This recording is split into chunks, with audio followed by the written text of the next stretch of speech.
Hey folks, welcome to BBQ Talk Hangout.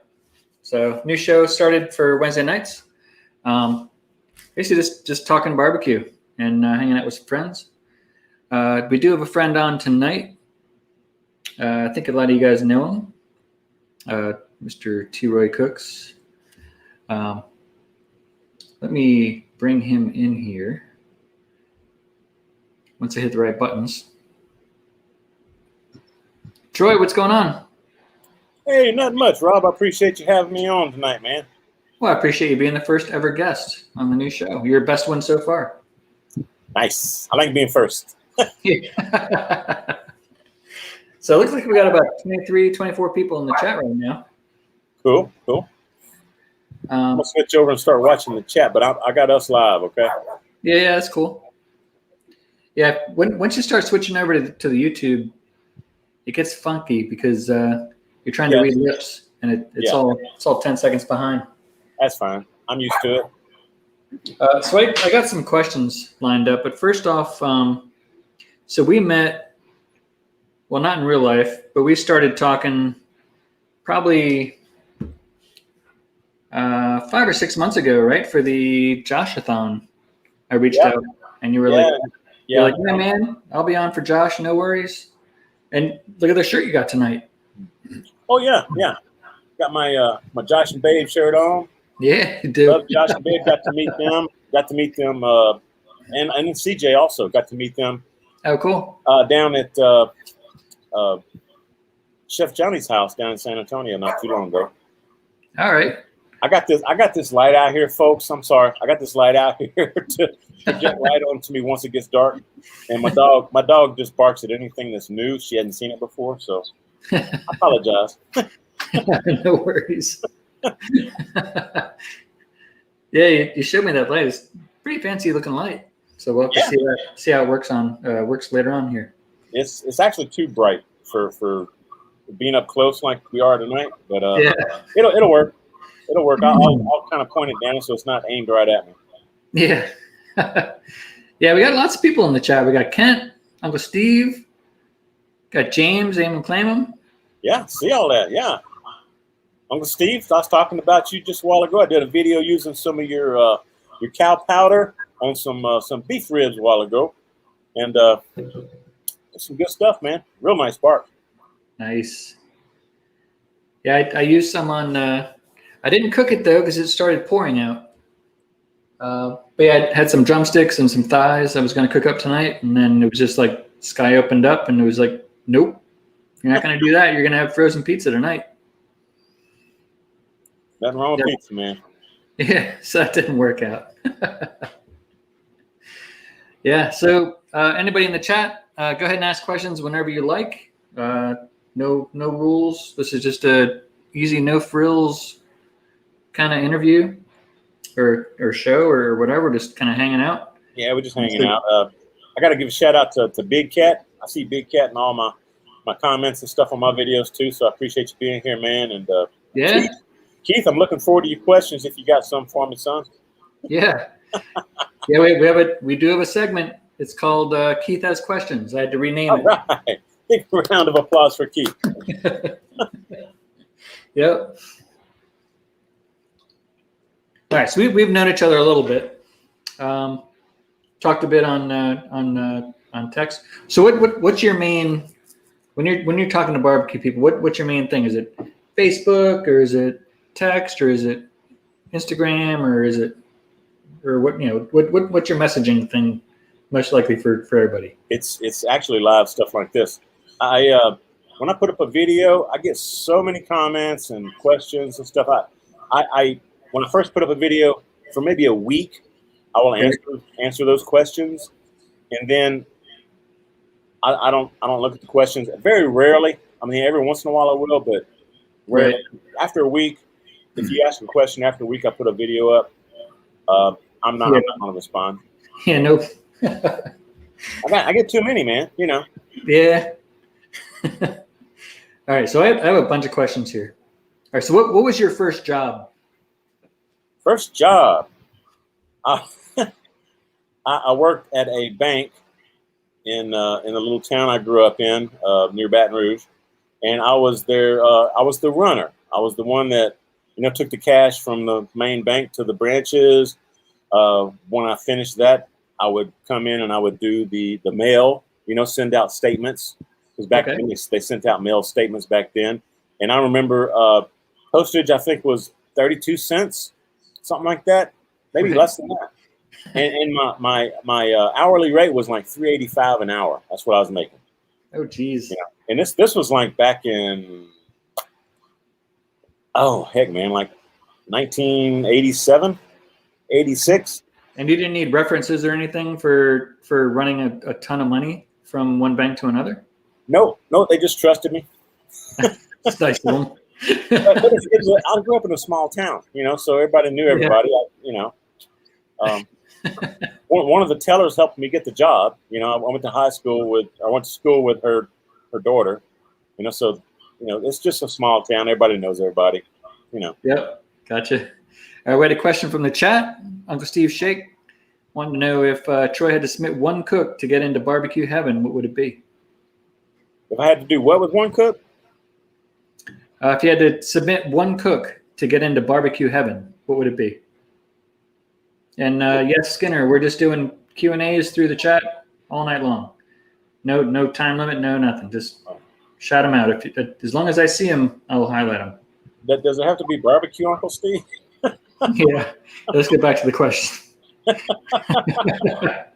Well, no, he didn't say barbecue. He just said one cook. That could be one cook could be anything. Gumbo. I love gumbo, man. Yeah. I love gumbo. What are you putting in there? Well, it's kind of against what you would normally do in Louisiana, but I like putting chicken and seafood in my gumbo together. Usually in Louisiana, that's sacrilege, man. But yeah, usually they have chicken and sausage, or they have like a shrimp gumbo with maybe some crawfish or something like that in it. Right. But I like mixing chicken thighs along with some shrimp. If I have some crawfish tails, I'll throw those in there as well, along with some andouille or sausage, whatever I can find. And that makes for a really good gumbo. Okay. And you know what? Actually, my favorite gumbo, instead of using chicken, is using turkey. I love using the dark meat of turkey. Yeah, I was going to say dark meat of turkey. Instead of chicken, yes. That makes a really good gumbo. I've got a video on that. Man, that's good eating. Nice. Yeah. Hey, if we have any, I'm sure we have some moderators in here, and I'm sure everybody's already subscribed to T-Roy, but if some of the moderators maybe can put Troy's link in the chat, that'd be awesome. I can too. I was a moderator. I could too. Yeah, you might be a moderator. I'm not sure. I think I got so many. I have like 99% moderators probably in here right now. That's fine. Yeah, they can find me out there. I'm fine. All right, I don't need to be moderating everybody's channels. All right, so Jeannie's Jones wondering how tall you are. 6'1". 6'1". Yeah, I'm just about the same height as Keith. Oh, I didn't know Keith was that tall. Yeah, he's tall, man. Really? Yeah. I figured he was like 5'7", 5'8". No, I think Keith's actually maybe an inch taller. Yeah, he's pretty tall. Okay. David Fogg is wondering what's your favorite and worst cook to do. So what's your favorite to do, and then what do you hate cooking but you do it anyway because YouTube. Favorite cook for barbecue, I would say is probably it's just pork ribs, like St. Louis ribs or baby backs. Okay. That's one of those that I can just put on my cooker and relax because I've done it so many times. I don't have to worry about it. Right. Worst cook, man. You know what? Actually, the worst thing I'm actually not good at is cooking fish. I have a hard time grilling fish and getting it off before it like dries out because I want to make sure it's done. Right. So I usually let the wife cook the fish or scallops or. Okay. I can do boils. I can do crawfish boils. I can do shrimp. In fact, we did one this past weekend with crab legs, crabs, shrimp, crawfish. Oh, nice. There you go. Yeah, it was really, really nice. Is that in a big pot? Or saute and stuff like that. No, seafood, I'll leave it to the wife, man. Yeah. So we got a question from Ronald here. in his Giant Eagle, they sell a Spencer chuck roast. I'm not sure what a Spencer chuck roast is, but he's wondering if you ever cooked this cut before. Never heard of a Spencer chuck roast. No. Yeah, I haven't either. What makes it a Spencer? Yeah. I mean, does it have an extra meat, extra muscle on it or something instead of a regular chuck roast? It might, yeah. I don't know. Yeah. Morningwood's wondering bikini or boxers? Shoot, man. Not bikini and not boxers. How about brief? Oh, yeah. I think that's bikini then. Yeah. All right. I still have some questions. There's some more in there. So Suburban says that you tower over him, but then again, everyone else does too. Cody's wondering favorite rub for ribs and time and type for them. You know, there's no such thing to me as a favorite rub. I mean, I get so many people sending me different rubs and stuff. It's more like a mood, right? Yeah, it is actually. You're right, Rob. It's more like what am I wanting to taste on the meat today? You know, and a lot of times, honestly, salt and pepper on ribs or any kind of meat is actually really good. People don't do it a lot these days. I've started doing it on my channel, but that's actually really, really good. If you put enough salt and pepper, just black pepper on your meat, and just cook it. That's good stuff. But as far as the rubs go, I'd say some of my favorites, probably Uncle Steve's and Cosmos Q. I just bought some Suckle Busters, and I've only done one cook with the Suckle Busters rub, and I'm liking it so far. My brother actually turned me on to it. He's Moonshine's Roadhouse. He's down in New Orleans, but you know, on YouTube, Moonshine's Roadhouse. But he turned me on Suckle Busters. He's been asking me to get Suckle Busters for over a year, and I finally broke down and bought me some. He's related to you, isn't he? He's actually my brother. Yeah. Yeah, I didn't want to say your brother. You know, I knew he was your brother, but I didn't want to. We had the same mom and dad. Yeah. I watched his videos and I was trying to picture putting a beard on him. Oh. To see if you guys look the same, but I can't quite do it.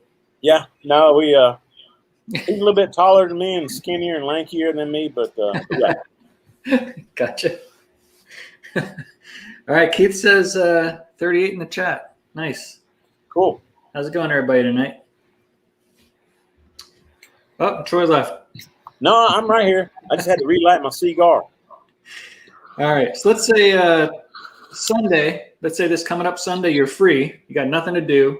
No one's bugging you. Nothing going on. And you're cooking for yourself. What are you going to cook? Man. Or are you just going to order out DoorDash? No, I don't eat out. I rarely go to any restaurants or anything. I'm always cooking.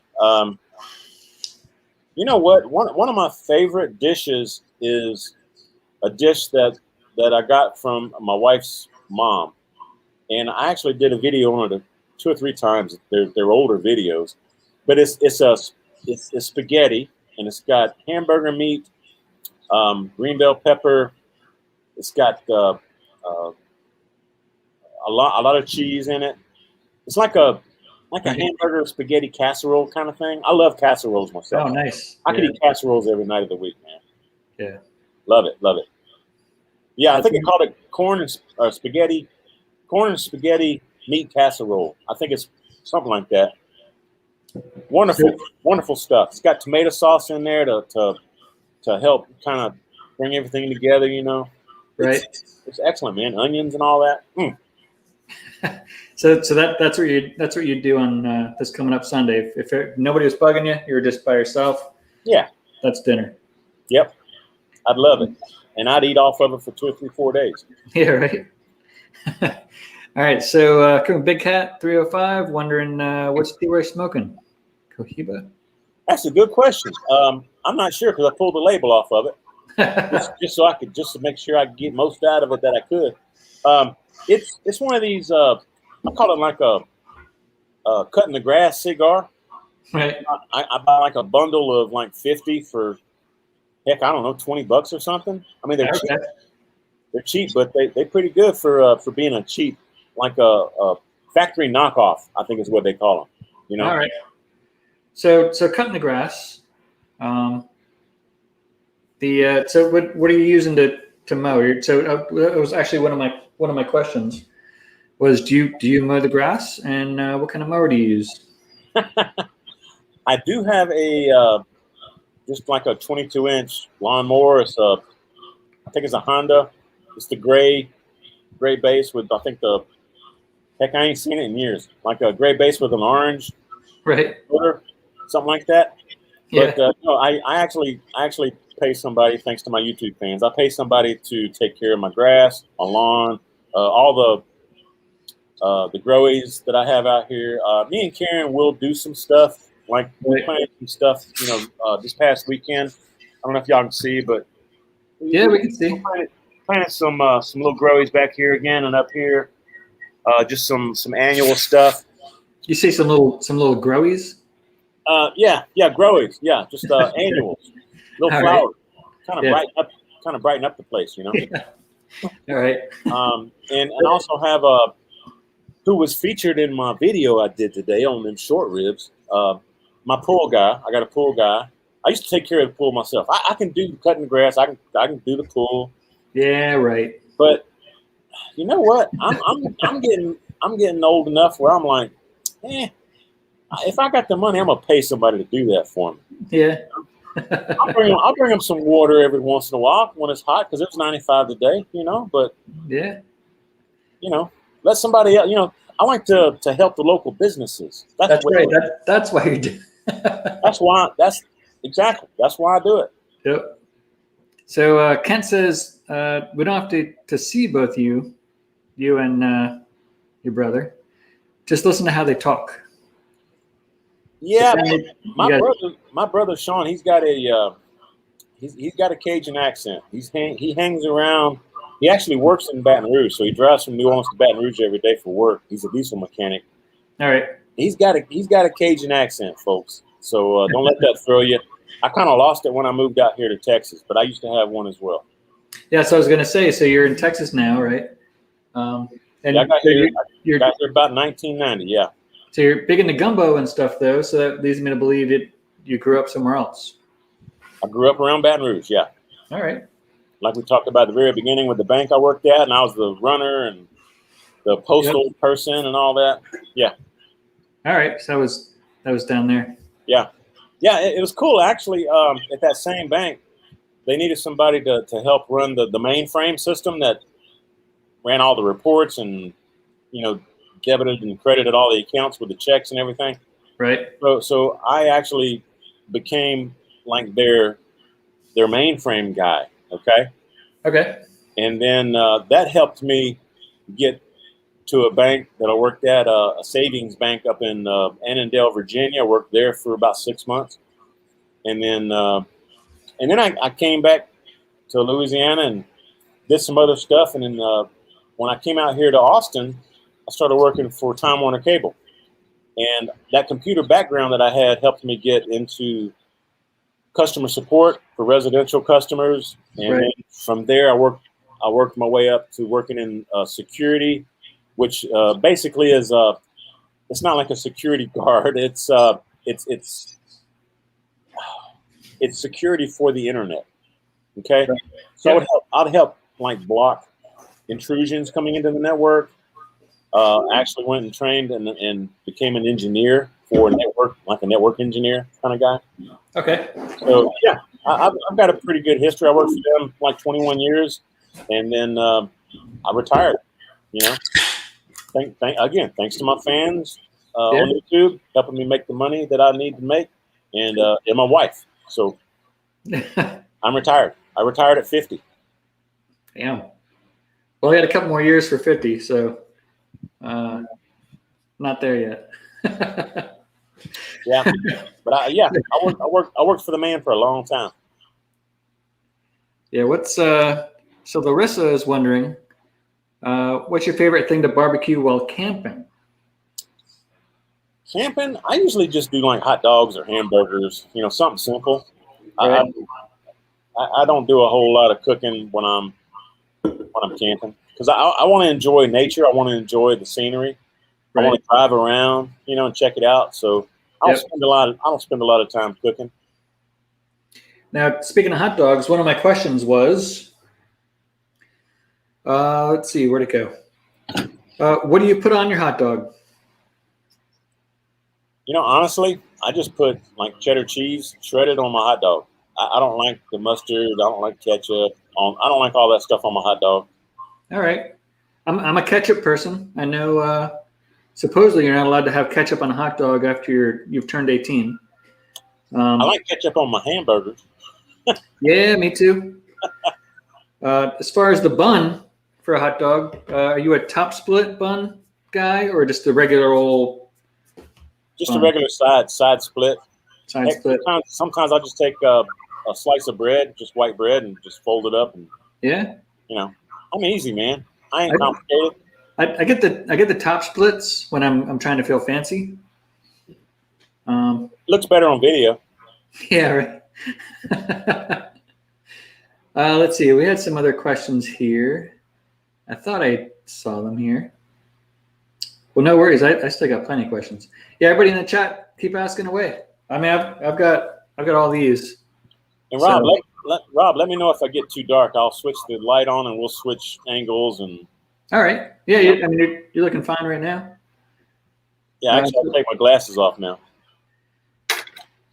The sun's setting right behind the laptop here, so I was trying to keep from getting burnt.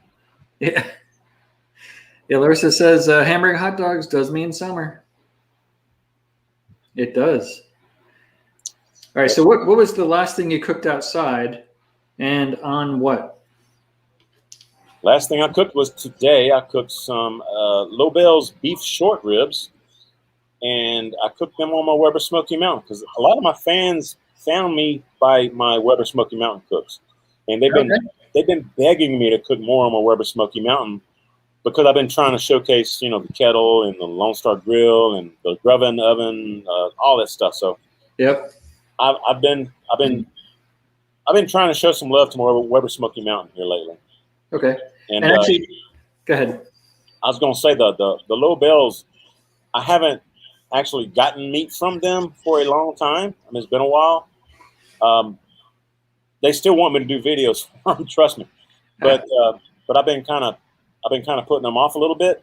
But they have this newsletter. If you sign up for their weekly newsletter, they tell you they're going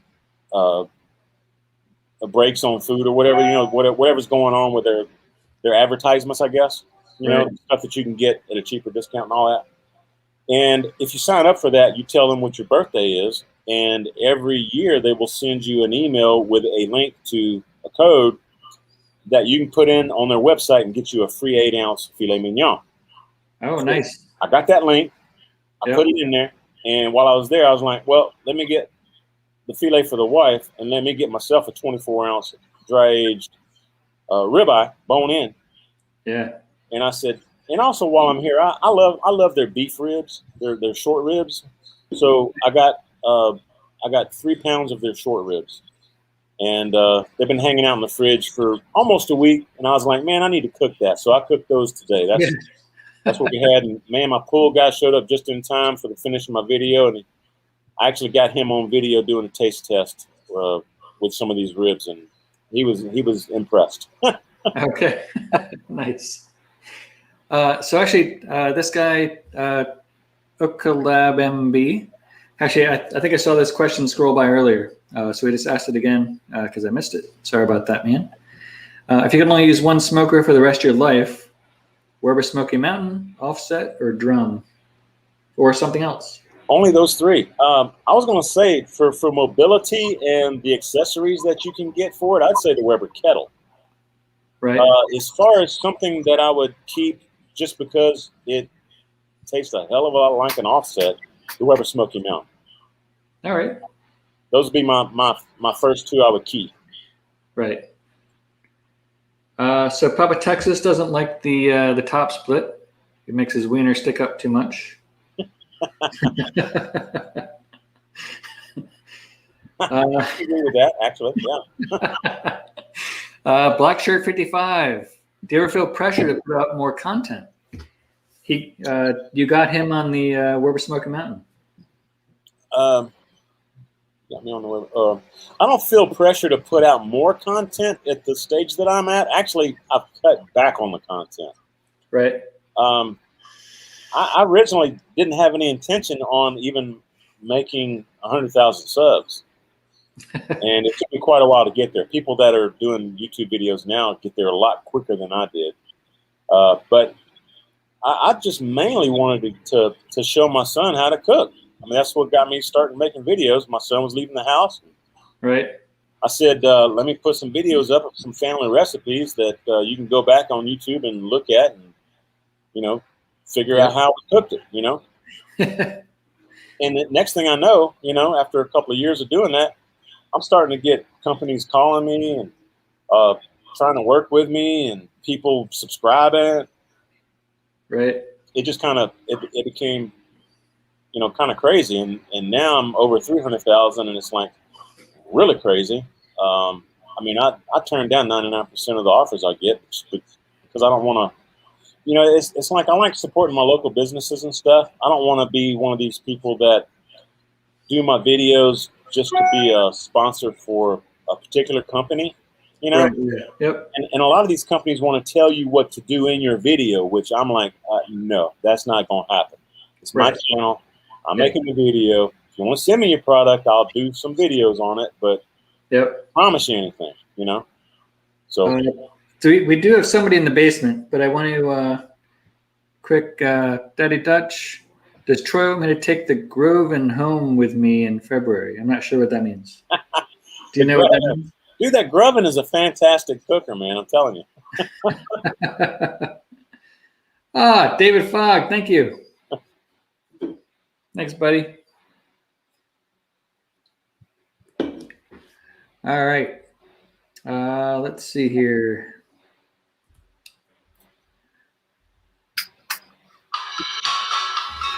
Oh, you know what that sound is? What is that, Rob?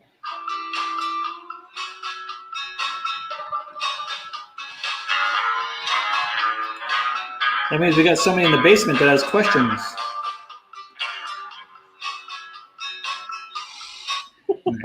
I didn't make the video yet, so sorry, Keith.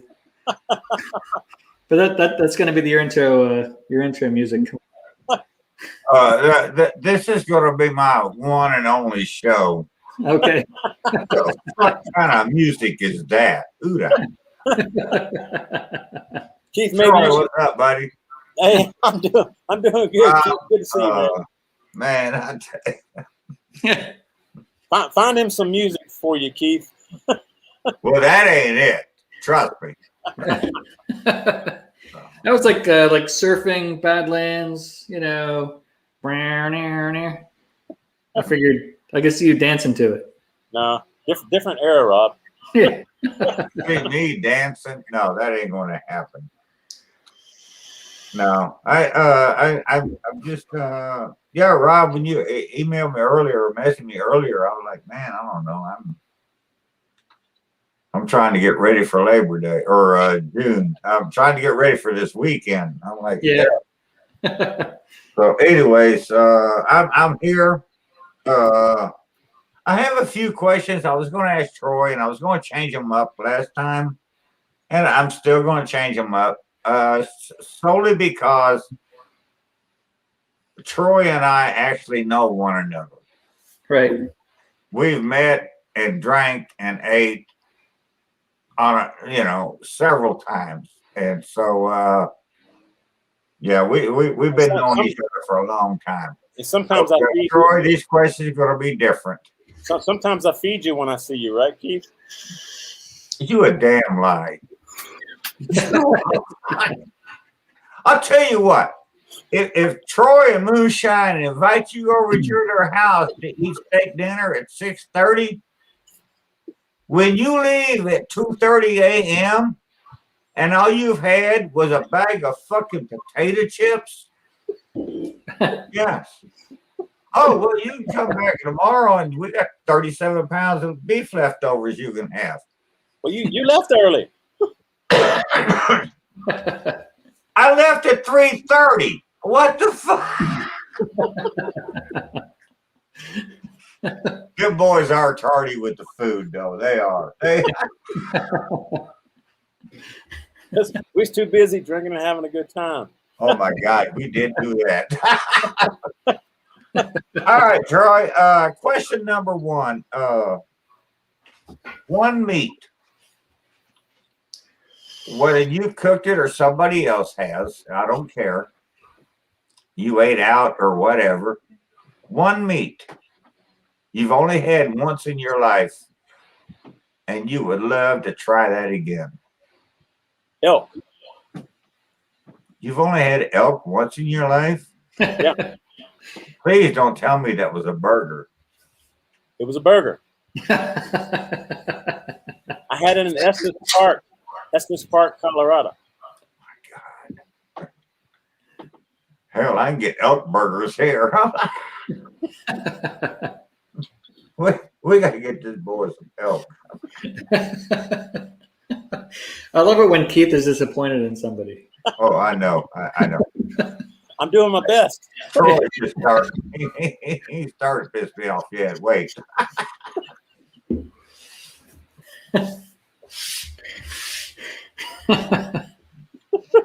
Cheers, Keith. Hey, Troy, what's up, buddy? Tell the people one thing that I might know about you that they don't. Some people may, but a lot of people may not. One thing I know about you, you're really into, that they may not know. NASCAR? No, that's a damn good choice, though. But no. Astronomy? Astronomy? No, you're getting closer. Astronomy, stars. No, you're getting closer, but no. No. Oh, remind me of that astronomy question later, because I had a question written down about that. Oh, I love space stuff, man. Well, we can't talk about it yet. You like those fucking remote controlled aerial planes?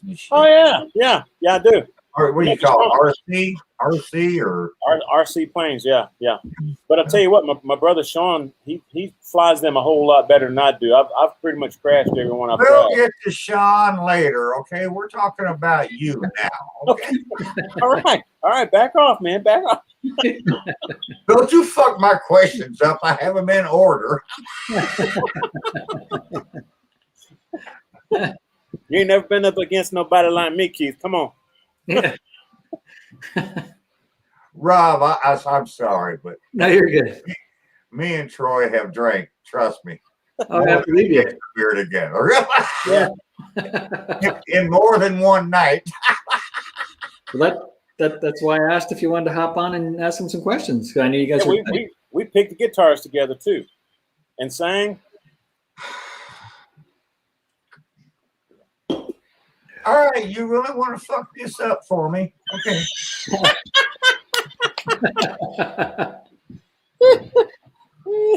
Of all the times that me and you have spent time together, Troy, Moonshine, whoever else was there or not there, whatever, what was your most memorable time? The time that I cooked you the apple pork skin. You know, we cut it in cubes, and that was pork belly that you totally fucked up. No. Yes, you totally fucked that. I was really hoping you wasn't going to bring that up tonight, Troy, because I wasn't going to call you out on that. I wasn't. But you don't like fruit, and you like that. That was good. Troy put 17 gallons of apple cider and 4 quarts of fucking apple beer into a 1 3/4 pound fucking pork belly. And it was good. You ate it. No, it was fucking fruity, and I didn't eat it. Yeah, you did. No, that's the wrong answer anyway. I don't care.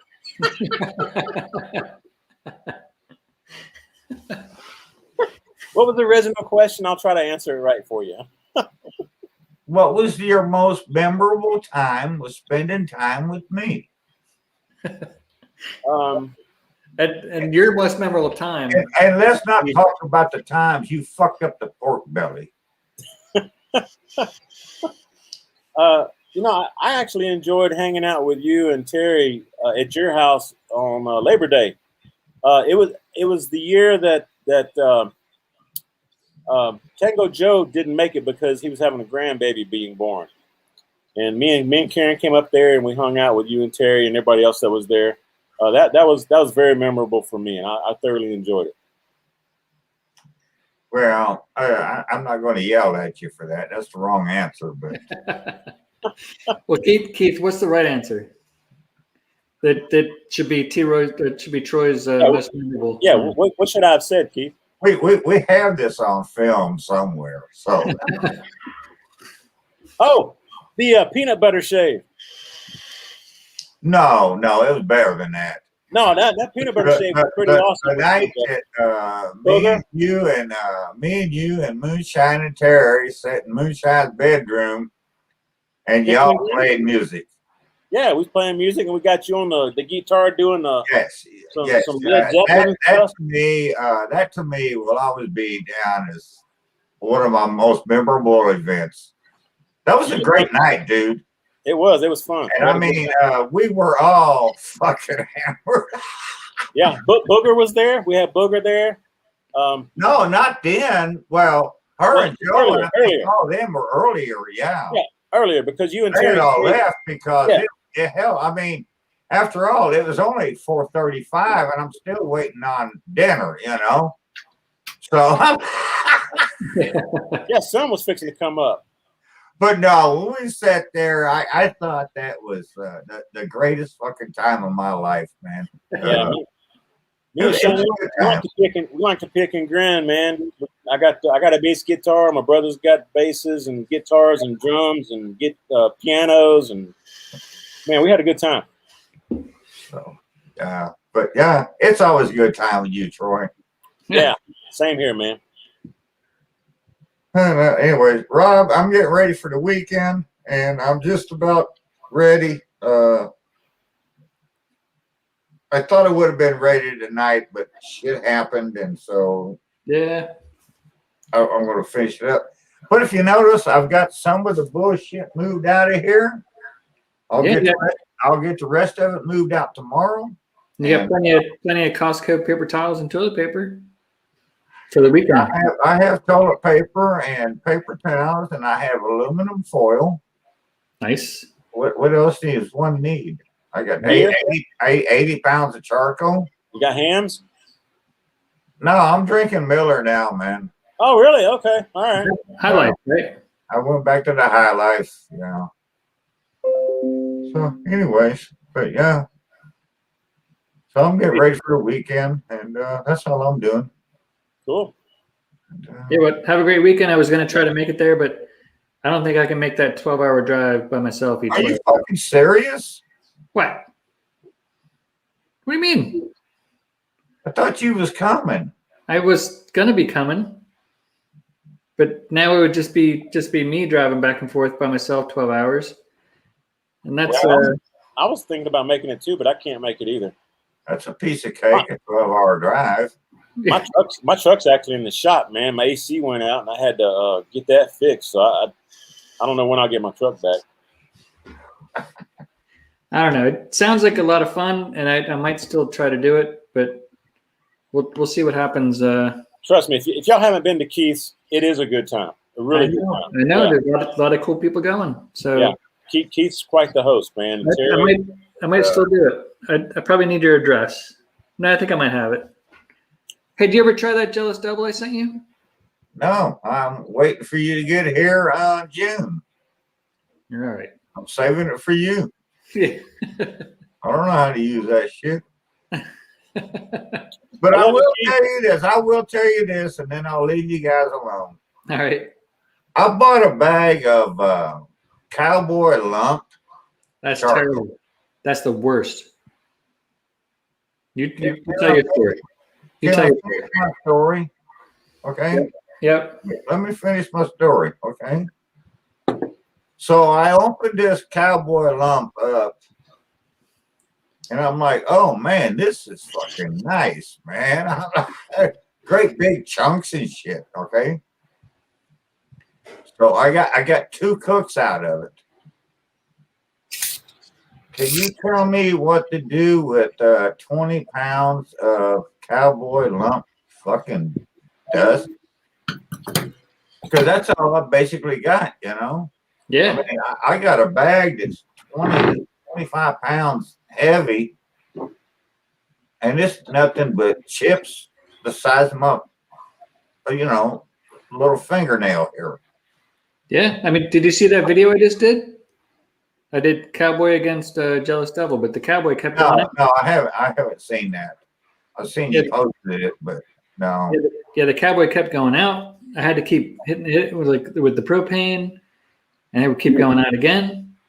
Really? I had to have these mini kettles I was using. But yeah, it didn't last. Was you using the lump? Yeah, but it's not really lump. It was more like these little square sticks. And most of the stuff I was afraid it was going to fall through the chimney. I wish I would have got square sticks. I mean, the stuff I got. You can't put it in the chimney, man. I'm like, I ended up just lighting the bag on fire and in the fire pit. It's terrible. So. It was only $9, so it was all right. And I am not fond of that. What do you call Kingsford Professional? I bought some of that the other day, and I was like, I'm not a fan of that at all, man. I mean, that shit cooks up instantly, and you got like a pile of ashes, and that's it. The fire's out. What the hell, man? At least with the Kingsford Blue, I get an hour and a half of cook time, you know? Yeah. This 30 minutes shit is crazy. Well, I'll try to make it. I can't make any promises though. Well, you better get your ass down here. What? I want to come meet you in person. I'm gonna and bring Mrs. HomeOwner with you. Tell her I said she had to come. Yeah. I think Keith is a legend, man. And Keith, I love you to death. Give Terry a hug for me, and cheers to you there, brother. Yeah, man. Do, Troy. Yeah, tell Terry we say hi. You get down here this weekend, you tell her yourself. Yeah. You guys, I'm going to get out of here and move some more junk around. And have a good one. Rob, thanks for having me here. And get me some better music. I'll send you a link or something. You may get copyrighted, but my God, it's better than that shit you had. Yeah, I'll pick it Troy, up. good to see you again live and in person. It is. We ain't hugging one another. Thank you for the questions, man. Give me a holler anytime. I know, man. Hell. All right, Keith. You guys have a good one. We'll see you next time. All right. Cheers. Cheers. Keith's awesome. Yep, he's one of a kind. He is awesome, though. Really. They broke the mold. All right. So let's see. Speedo or shorts? I think that was already answered. All right. What was the last video you scrapped, and why? That's actually a really good question. Yeah. I cooked some jambalaya. The wife was out of town on a trip, and I cooked some jambalaya. And well, let's just say at the end of the video, I had a little bit too much beer in me. Okay. And I wasn't gonna put it up. So it happens, you know. Yep. Jambalaya was good though. What? Yeah, I bet it was. So Alan Sharp says, "Hey Troy, love your videos." Thank you, Alan. Appreciate that. Let's see. I'm just looking in here real quick.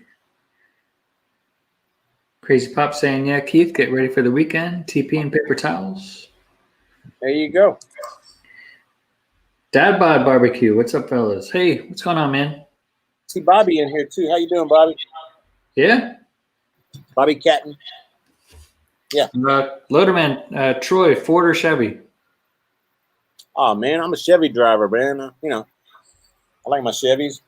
Yeah. Fords. I mean, my wife loves Fords, and to me, when I get in a Ford, I'm like, I don't know if it's too roomy or too boxy. I don't know, but I just like the Chevy. I like the feel of a Chevy when I'm sitting in the seat behind the wheel. Right. Just personal preference. I had an older Ford truck, and the steering wheel rubber was just like totally came loose from like the skeleton of the steering wheel, so it was always like spinny, and it just drove me nuts, and I just can't stand Fords from then on.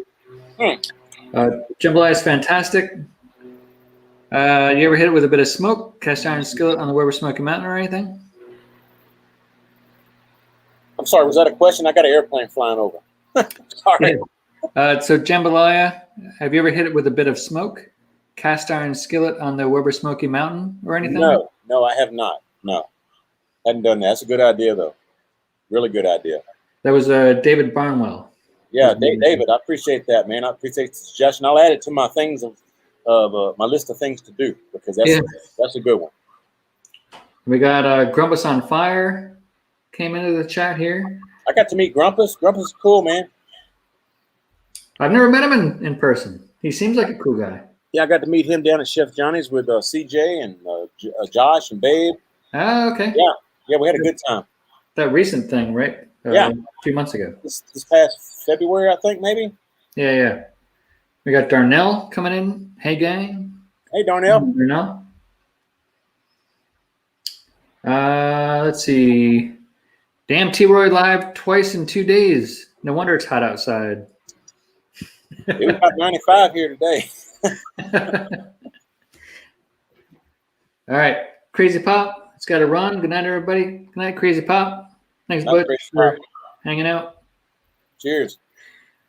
All right. Do you have a garden? I do have a garden, man. I'm growing some tomatoes. I got some eggplant going.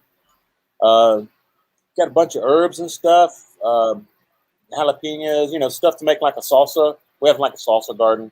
Right. And yep. Yeah. So we try to grow what we can and what we know we're going to eat. So this is the first year we're doing eggplant, though. The wife is not sure she likes eggplant, but going from Louisiana, we used to eat fried eggplant all the time, and I'm gonna try to turn her on to it. There you go.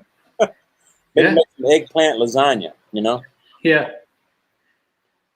So Ms. Fia Flame says, I love T-Roy's frog legs. It'd be hopping every time. Probably as good, man.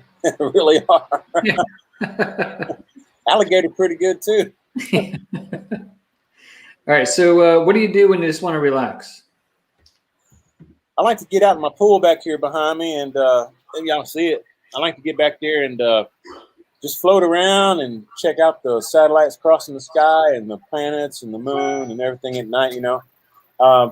When I'm shooting videos, a lot of times during my videos during the day in the summertime, you'll see me wearing several different clothes, because in between shoots, making the video, if it's a long video, I'll go hang out in the pool. Yeah.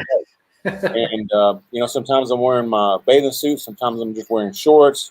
Yep. Sometimes I'm different shirts. So you may think it's like 3 or 4 days making that video. It's just the same day. I'm just out in the pool hanging out and having a good time. All right, so looking up at the stars, at the sky. So what do you think about the whole UFO thing going on recently? I believe that there are UFOs out there. I'm pretty sure I saw one time. In fact, I think it was last year. I was hanging out in the pool right about this time of day where the sun had just set. Right. And you can start kind of seeing the satellites crossing the sky, and I'm used to seeing satellites, so I know what they look like. Right. But this one time I saw a satellite, what I thought was a satellite, coming from the south, and it was coming, across the sky north, and it was far away. I mean, it was on the outer atmosphere. It looked like a satellite, okay? Right. But all of a sudden, this thing did a 90-degree right turn and just hauled tailed, and I could see it just like triple speed and go off to the east. And I was like, whoa, that was not a satellite. Yeah. So that was definitely something. I don't know if it was ours or something from somewhere else, but it was unidentified for sure. Yeah. Yeah. Well, I'm sure the military probably knew who it was. It was unidentified to me. Well, they're currently saying they don't know what they are. So yeah, I it's like technology. In the computer world, every 6 months, there's so much advancement that I forget the law they call it. Anyway, it's some named law. Every 6 months, everything changes so much. You might as well just get a new computer. Right. That's how much intelligence increases in what we have. Yep. Now, if we're flying, like in the early 70s or late 60s, we had the SR-71. That finally made public. Yeah. They've had it for a while. What do they have now? You know what I mean? That's true. I mean, I wouldn't be surprised if we're flying to the moon and to Mars and outer planets and maybe even other galaxies. Yeah. Because they're probably 50 years ahead of what they're telling us they have. Yeah. All right, getting back to cooking. Dad Bob Barbecue. Hey, T-Roy, what are your thoughts on this beef tallow on brisket craze? I'm not going to be part of that. No. If I want beef tallow, I'll just go get me some Wagyu, and it'll be a nice buttery, tallowy flavor. Yeah. I'll let the other guys have fun with all that stuff. Yep. They're all injecting it, right? It's like what was it a couple of years ago? I think people were doing the watermelon. It was a watermelon craze. Everybody was like grilling watermelon or something, or doing something with watermelon. I remember something about that. Yeah. Yeah, and I was like, people were asking me, "You gonna do that?" I was like, "No, I ain't. That's a fad, man. I'm here to teach real cooking, not a fad thing. Okay." Right. Yeah. There you go. All right, Loaderman's wondering, swimming trunks or Speedo? LOL. Dude, as old as I am, my body's in with my gut hanging out from all these beers. It ain't gonna be a Speedo, okay? Yeah. Now I will go shirtless, but I've got some swim trunks on. Yeah. All right. If you could barbecue with anyone alive or dead tomorrow, who would it be?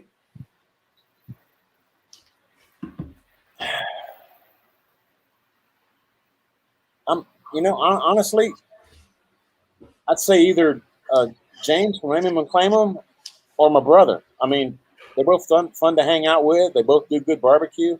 Yeah. I'm not one of these people that like.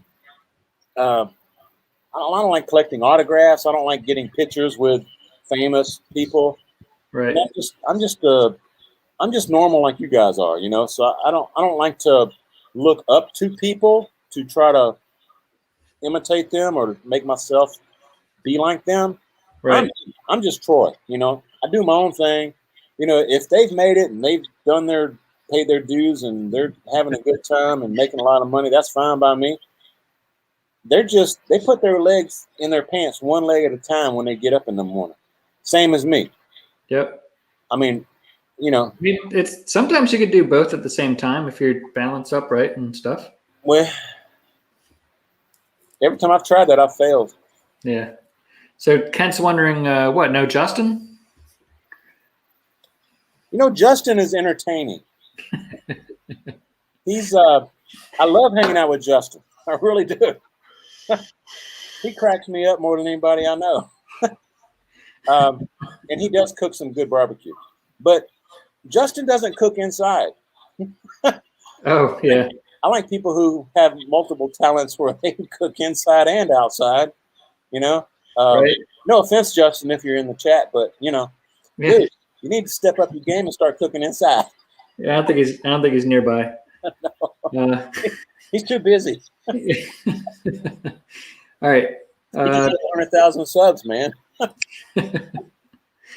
right. So what's the most exciting story you have from meeting other YouTubers? And this, I had this question written down before Keith asked you. What was really exciting? The first time I had I had invited Bessie Dressy over. She's in my intro. She's the cute little dark-headed, short one, and at the end, we're tasting. And she's always a taste tester when she comes over because she loves ribs. Right. But she's cute, Hispanic, and her channel, when I met her, she had maybe 70, 80,000 subscribers, and now she's over 2 million.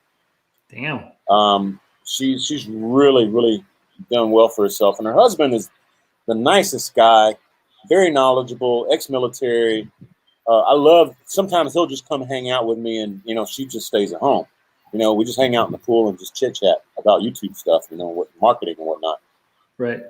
Very knowledgeable. But I had Bessie Dressy over with her husband. That's the first time I met Justin. Okay. Of course, I had James was over here, Ammon McClamon. Seems like I had maybe Kenneth from What's New Barbecue over here. I can't remember. I probably had close to 15 people over here. And we were doing like a crawfish boil and also a barbecue. All right. And that was very, very memorable. That's why it's in my intro on my videos. Okay. That was fun. We had a lot of fun on that one, and we're all still friends. Nice. We still hang out. We still call each other and chit chat and whatnot. Nice. But Yeah. That's cool. You got people living nearby. Yeah. Yeah. Hang out like that. Yeah. Now, what's the strangest thing you've cooked on a grill?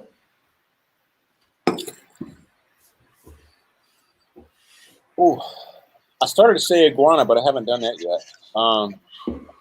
Maybe tomorrow. Iguana. Let me see. You know what? Alpaca. I'm gonna turn my volume down a little bit. Alpaca. Oh, really? Yeah, I bought some from an exotic farm in California, so it arrived frozen.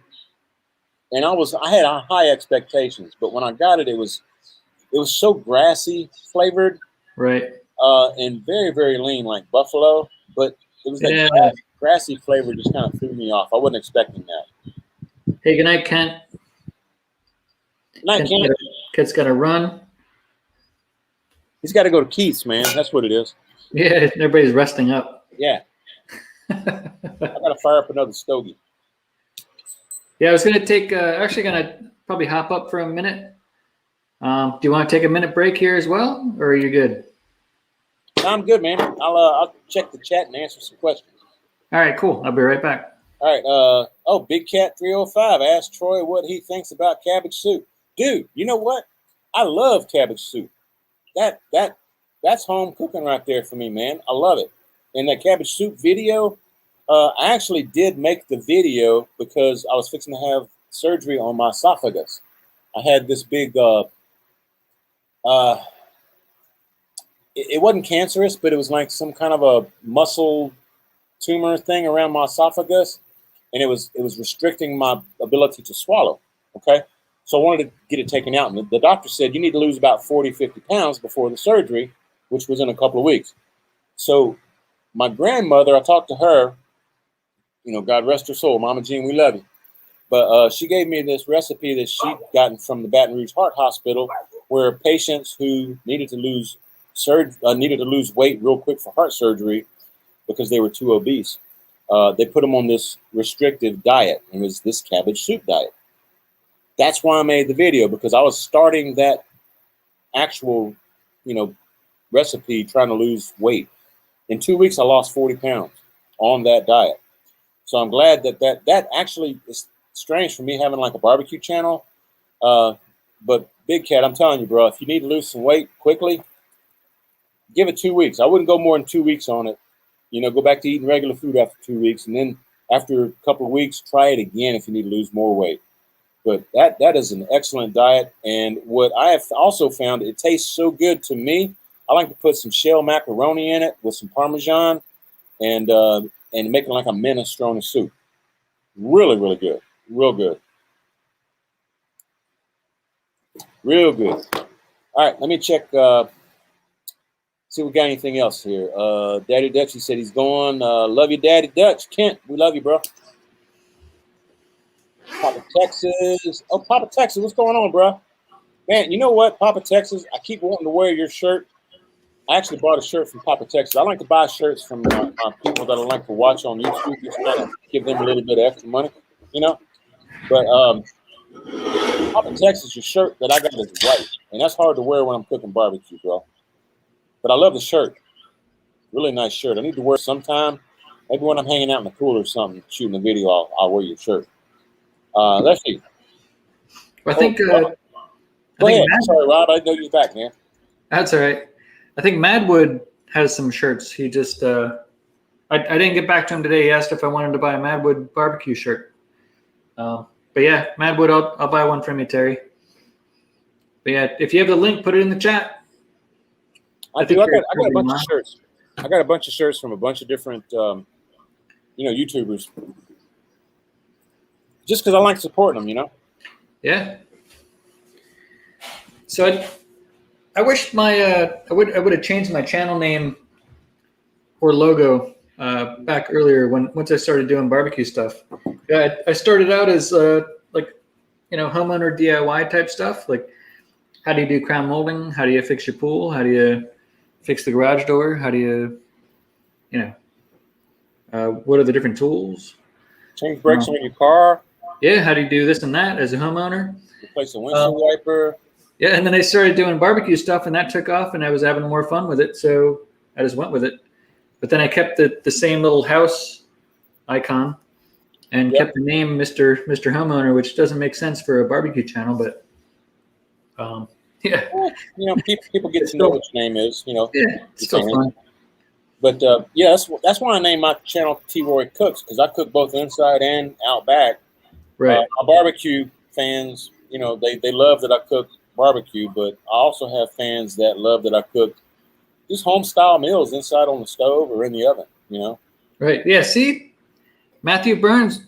So that's why I named it T-Roy Cooks, because I cook pretty much everything, Yeah. Well, you're cooking. That's your channel. And my channel now is maybe 2% non-cooking.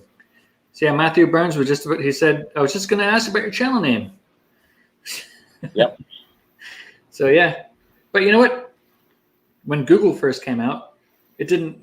The name Google doesn't mean search engine, so people get used to it. So I still have questions. Plenty of questions. How you doing tonight so far? You still good? I'm good. I'm good for about another hour or so. All right. What kind of car do you drive? I have a 2011 Chevy pickup, 1500. Hey, mine's a 2013 Silverado. So how about your back window? Is that a solid window, or do you have like the... I got the sliding glass. I wish I had the sliding glass. Yeah, it comes in handy. I love it. Yeah. Going down the road with the windows down and that back glass. Oh, yeah. As soon as you open up that back glass, it gets like the wind is going. Yeah. Unless you just picked up mulch. Yeah. And you have some mulch in there, it just flies right in. Yeah, you don't want to do that. So do you have the backup camera or like the backup sensors? No, I opted to not get all that stuff simply because my wife had a truck that had all that the bells and whistles stuff on it. Right. And, she loves the backup camera. Don't get me wrong, but I don't want all that computerized crap to break down on me. Yeah. In the middle of nowhere when I'm on a long road trip or something. Yeah. Or have to bring it in the shop and have them replace the computer for what, $6-7 grand or something like that, whatever it is. Yeah, I would just disable it at that point. No, yeah. I keep it simple, man. I got an AM FM radio, I got a CD player, that's about all I need. Yeah. Everett Barbecue. What's going on, man? I used to have AC until it broke. Yeah.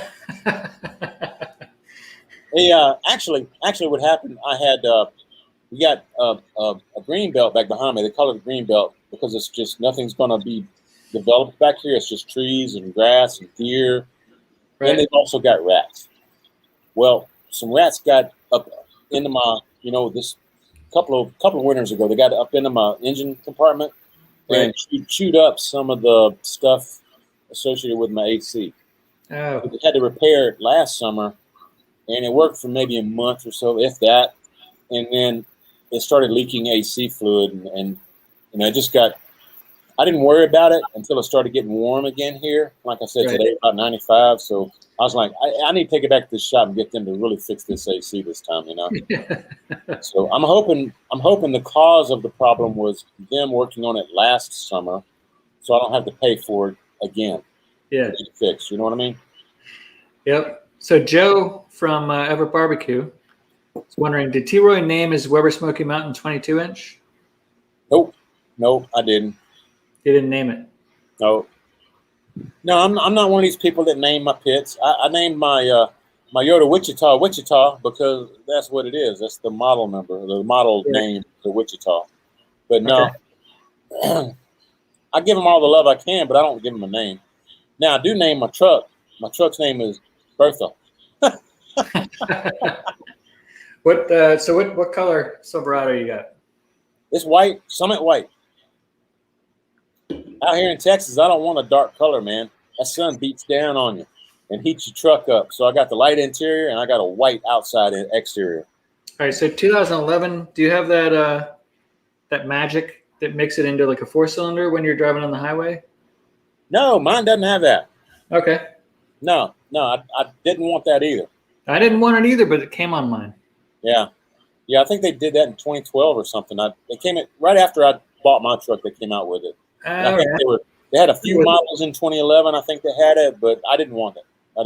Okay, I thought it was like 2007 or something. Yeah, and I bought my truck with 3 miles on it from the factory, so I've had it, and I've got like 80,000 miles on it now. Oh, nice. Huh? So Papa Texas still driving his 2006 Dodge 2500? Yeah. Nice. Yeah, the only thing I found with Dodge is the rear end starts going bad, and the AC gives out sooner than most other makes. But the Dodge motors, dude, they rock. He's probably replaced that heater cord twice. Maybe, I don't know. Yeah, it's they've got. It's like each different brand has their own things that. Oh yeah. Down over time. Yep. There's no perfect one, you know. All right. What was the turning point? Not the turning point, but a turning point on your channel? You mean as far as gaining subs? No, just anything. As far as getting more excited about it, getting less excited about it, getting... You know, actually, I think I was about 6,000 subs, and that's when Little Bells contacted me, and I started working with them. And when I made a video, they would promote it on their social media and on their website and stuff. So I think that helped gain me a lot of subs. So that was quite a turning point. And I enjoyed working with them. The actual marketing guy that I worked with passed away probably like 4 years ago. Oh shit! And once he passed away, that's kind of when I kind of stopped working with him. I mean, I've still got all the contacts. They call me every once in a while or email me asking me, hey, you want to do this promotion for this month? We're doing this, and sometimes I'll say yes, sometimes I'll say no. So yeah. But it's not quite the same because it's not the same guy. He's passed on. You know what I mean? Yeah. But the meat's still good. And I appreciate them helping me get from 6,000 to, whatever, 50,000 or 60,000, whatever it was when I retired. Yep. Yeah. So Papa Texas thinks they have something you can sprinkle on the ground where you park to deter animals and mice and rats and things. Papa Texas, I found the trick that works. Actually, my wife's truck also, she's got a Denali, a GMC Denali. And it's not a pickup, it's the box bin. But they got into her engine compartment as well and messed it up. Oh, geez. And I found out that I can take fox urine, which I buy on Amazon, fox piss, and spray it around the engine compartment and under the wheel hubs, and that we haven't had any issues since.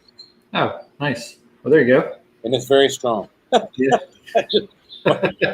When after I spray it, I got to try to take a shower. It's strong. Or you can just piss all over it yourself too. That's the other option. Fox urine is strong, dude. Yeah. Oh, man. So we have chickens. So we have a chicken coop. So what we'll do, if we have some people over drinking and stuff, we'll all take leaks all around the chicken coop to keep the foxes and stuff away. And it works so far. Yeah, you're in strong. Yeah. I don't know about after you drink a beer though. It's kind of weak after that, but yeah, right. Well, maybe they don't like beer. Maybe. Yeah. Snails like beer though. Yeah. Got snails. Yep. Put some beer in a little cup. Yep. Hey Matt, Hunger Hussy, what's going on? Thanks for hopping in, man. All right, you ready for the next question? Yeah. I don't see any questions in the chat, so I'm just gonna keep going with mine. Let's see. All right, so if you're making kebabs, do you take the meat and everything off the stick at the end? Like, do you go off the stick or and eat it on a plate, or do you eat it while it's on the stick? I take it off the stick myself. Yeah. That way I can cut it, and because a lot of times you got like bigger pieces of like bell pepper or onion or mushroom, or meat, and I can take it off the stick, put it on the plate, and then slice it up to bite size. Yeah. Hey, I'm gonna move my light a little bit towards shining more on me because it's kind of dark. Yeah, do what you want. You look fine, but you can do whatever. Yeah, maybe that's a little bit better. There you go. Looks like it's kind of in your eyes, but I mean, you look fine. It's off that way, so I'm good. It's not directly in my eyes. So you're a beer drinker. Yeah. What kind of beer are you drinking today? Natural light. There you go, natty light. Natty light, man. There you go. Sometimes I drink Bush. Sometimes I drink the natty light.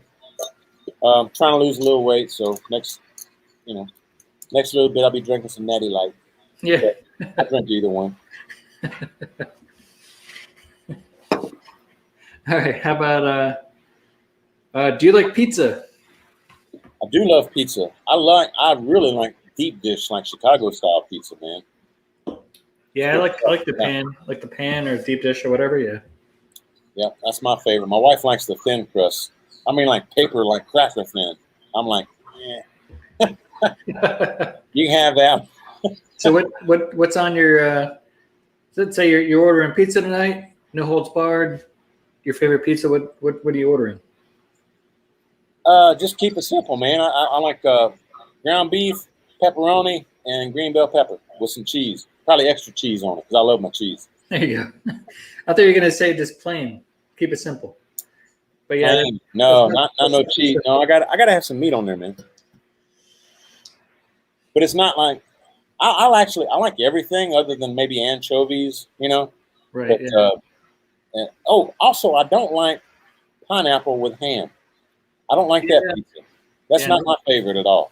Yeah, nope. But other than that, I pretty much eat anything that's on pizza. Yeah, I'll do the like the meat lovers Sicilian. That's always a favorite. Are you cooking pizza at home?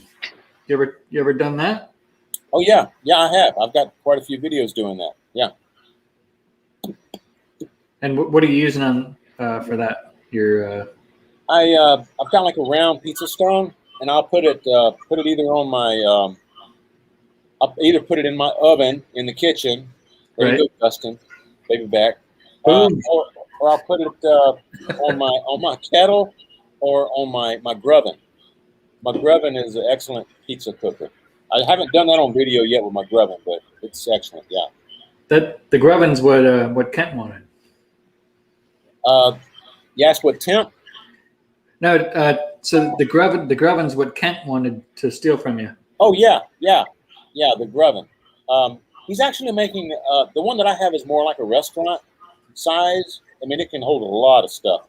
Okay. He's actually making a smaller version, more for the home backyard cooker kind of guy. So or woman.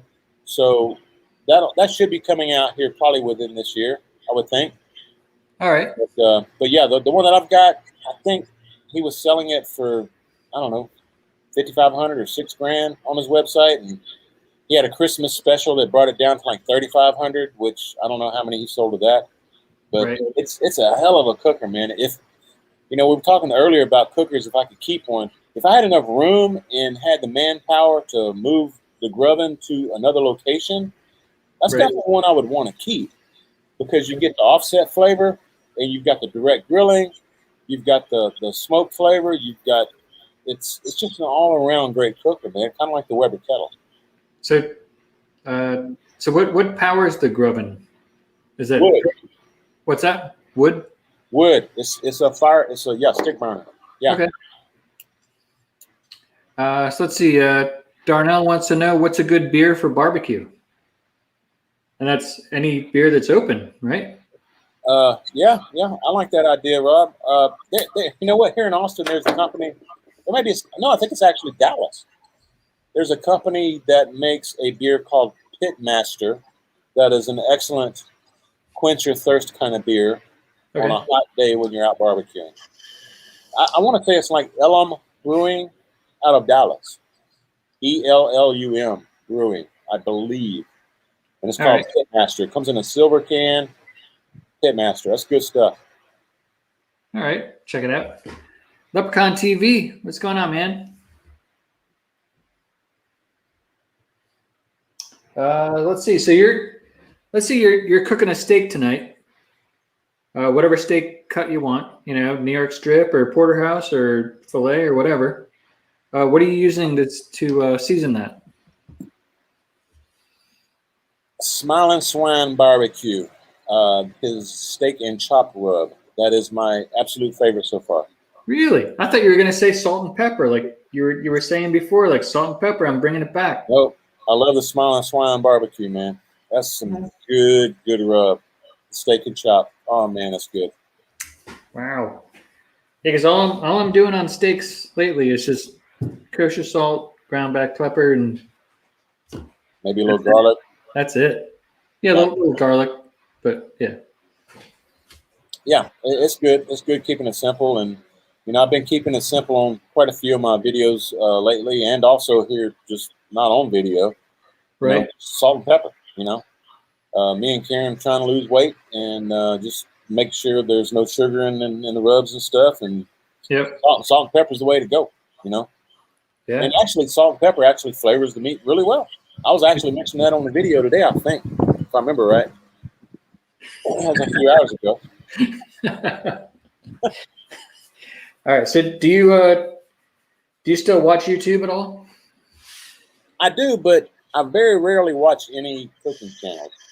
I like watching like Jay Leno's Garage. I like watching the UFO conspiracy stuff. Right. I like watching how to change your windshield on your vehicle. I'm not on that one. I'm just kidding. Right. Yeah, I every once in a while I got people that I do like to watch. Like Russ Jones over Smoky Ribs. I watch him. I watch Justin. Yeah. I watch Daddy Dutch when he puts a video out. Yeah. Josh and Babe, hey Josh and Babe, love you. Yeah, I don't know where they're at tonight. Yeah, I don't know. Ain't no telling. Yeah, there's certain channels that I do like to watch. I saw Papa Texas. He was on here in the chat early. He had a video up earlier this evening. I haven't had a chance to watch it, but I do like watching Papa Texas. Right. JB, I used to love watching JB. JB's Cajun Cuisine or whatever he called it. 007 Bond 007 JB. I like to watch him, but now I think he's mainly on Facebook. So Hussey says Booger. I like watching Booger, the air fryer queen. Yeah, I like watching her. Hussey says, well, crap, I know where I stand now. Hungry Hussey. Come on now. I haven't met you, Hussey, but if we meet you, I'll watch your channel. How about that? I got so many things going on though with since I'm retired, I'm staying busy doing stuff. When I see one of my friends that I know I've met in person, I'll watch their channel to see what they got going on. Right. Sometimes I'll actually pull up their channel to see if they've got anything new because I'm not checking notifications and stuff. Yeah. But mainly, seriously, man, there's I like watching like I said, Jay Leno. I watch that because I love the old classic cars and trucks and stuff. Right. There's another guy I watch that actually goes out and buys stuff sight unseen, cars and stuff, and he'll work on them to get them running and then drive them home. I like watching that one. Yeah. Okay. It's like Fix It Garage or something. I can't remember. There's some airplane type channels that I'll watch. You know, the like regarding the movie?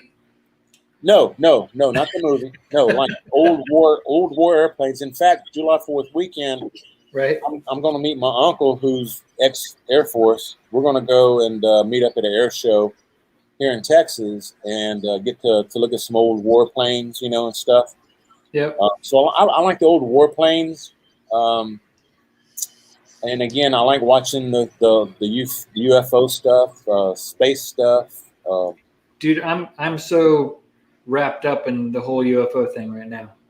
I can't tell you. It's coming out. Yeah, it's got to. It's all coming out. It's got to. So Colin says he remembers trying to lose weight. The Speedo was his aim. I think maybe that Speedo might have been on a hanger or something, and he was just looking at it. You know, that'd be like me. You know, I just look at it every once in a while and say, I'm going to get in this one day. Yeah, one day we'll hit that, yeah. It's like keeping your old jeans that you have from high school or something, you know. It's like, I'm going to fit back in them jeans one day. Yep. All right, Papa Texas says, ask Troy about his thoughts on HEB. Is what? What are your thoughts on HEB? HEB, I love HEB. Yeah, I do. And I hear that up in the Dallas area, y'all going to be getting some HEBs coming to you soon. I know around, not too far from Justin, the Fort Worth area, I think. Okay. HEB is actually moving up north in Texas. They're a little bit south of Dallas area right now, so they're moving further north. But love HEB, love them. The only thing that I don't like is now I'm finding that when I go and shop at HEB, they're removing a lot of the different brands that they used to have that everybody loved. Right. They're removing those brands from the shelves and putting their own HEB brands up in their place. Oh, up there instead, yeah. Yeah. They're pulling like an Amazon. Which some of them are good because I hear they rip off recipes from people that they allow to put stuff on their shelves. It's like one of the agreements, from what I hear, one of the agreements is, you know, if you got a barbecue sauce you want to put on the HEB shelf, you got to give HEB the recipe. Yeah. You know, and after so many years, HEB can use that recipe and make their own. Yeah. So Tennessee Grilling and Smoking, what's going on, man? Thanks for hopping in. So Darnell's wondering, where'd it go here? I'm going to ask this question and then just hop up for 20 seconds. Has T-Roy ever been to the World War II Museum in New Orleans? I have. I didn't go inside, but if it's the one I'm thinking about, Darnell, they've got a bunch of warplanes outside, sitting in a grassy area and a lot of nice like park type atmosphere. And my brother lives in New Orleans. And when I go visit my brother down in New Orleans, he lives in Metairie, which is real close to the airport right there.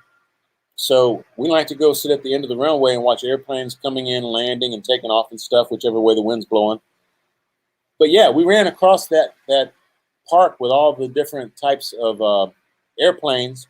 And also they have like old Jeeps and ambulances and stuff there, if I remember right. That was really cool. I definitely enjoyed that. I love anything dealing with the old World War I, World War II airplanes, that era. The piston engines with the blades on the front, man, I love that stuff. I love the sound. I love it, love it, love it. Yeah. All right, so Papa Texas says, yes, we're getting 2 HEBs. Justin lives near me, and we have the same dentist, LOL. Opening in Plano and Frisco. So we went from HEB to dentist. Plano, that's the one I was thinking about, I believe. Yeah. Okay. Colin's wondering, would you take a trip to space with Jeff Bezos? Maybe a one-way ticket. Not with Jeff Bezos, no. I don't want nothing to do with Jeff Bezos. Yeah, I wouldn't mind going out in space. So yeah, government just gave that guy a bailout, right? Even though he's like the richest man in the world. I'd rather go with Elon Musk. Yeah. Yeah, they're pushing money out there, man. Yeah. Hey Ezekiel, what's going on, man? Peace, guys from Philadelphia. Well, that's where I'm from. Cheers. I'm actually Upper Bucks County, Ezekiel. We're close. But I work in Center City. So Suburban says, Darnell, I love that museum. Ohio. Tom, Texas Jim. Alon is making let's see. Hey, look, Squirrel in the chat. What's going on, man? So why don't I put the link in real quick? We're good for like another half hour at least or so, right? Yeah, I'm good. Okay. I'm gonna step aside, just grab a beer real quick. Yeah, do it. So I put the link in here. People can hop on. Let's do like just one or two at a time for a little while here. I don't want to go crazy. But yeah, there's a StreamYard link. You guys can hop on. I still have some questions here. And once we're finished up here, we're not going to have a.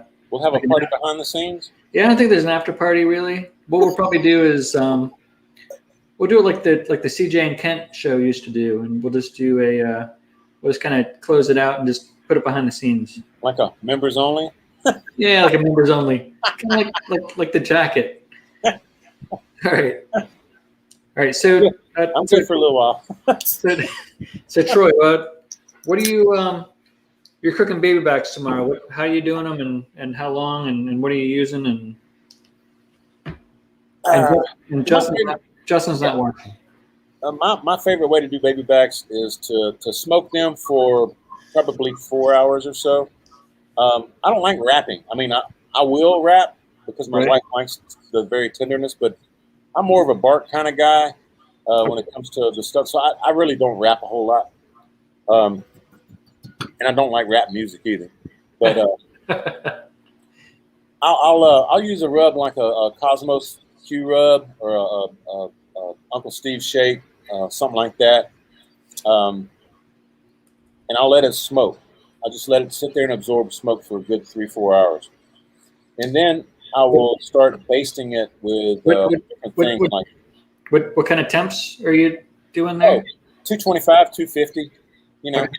Yeah. I don't like to go too awful hot unless I'm rushed. You know, if I have my preference, 225. A lot of times, wife likes it to be done at a certain time, so I'll push 250, sometimes 275 on ribs, but usually 225, 250. But I'll let it get a lot of smoke, let the bark set, and then I'll start basting it with some fake butter. You know, the blue squeeze jar thing. I'll do that. Yeah, the squirt. Yeah, or some of the it's not really butter. The yellow bottle that you spray on. I'll use some of that sometimes. You can't believe it's butter. You can't believe that's it. Yeah. I'll use some of that sometimes. Yeah. And then I'll also maybe pour some Coca-Cola on it because I like Coca-Cola with pork. Whenever I cook a bacon ham in the oven for Christmas or Thanksgiving, I'll baste it with Coca-Cola. You know, it's good stuff. Yep. And then I'll let that kind of sit up a little bit, and then I'll start after about half an hour. I may add some. Heck, I had it in my head. I just forgot it. What was it? I had a brain fart, Rob. You're allowed. Tiger sauce. You're retired. That's expected. Yeah, I know. Tiger sauce. The green bottle. Tiger sauce. All right. I put that on there because that's got a little sweet and a little heat. And then after about a half hour, I'll come back and add some barbecue sauce, based on a little barbecue sauce. And you know, for ribs and stuff, a lot of times I like going on with a thinner barbecue sauce, and I really like Tim Bucks. I've put it on my channel quite a few times. Right. What is it? $10? Tim, Tim Oh, okay. dash Bucks, Bucks. All right. They're out of California, and it's a vinegar-based North Carolina sauce. Okay. Did I say Carolina? Yeah, North Carolina. It's a North Carolina vinegar-based sauce. Really, really good. So I'll base that on there, let that sit for about a half hour. All right. Then my last half hour, I'll come on with some rib candy. And personally, I like the mango habanero rib candy.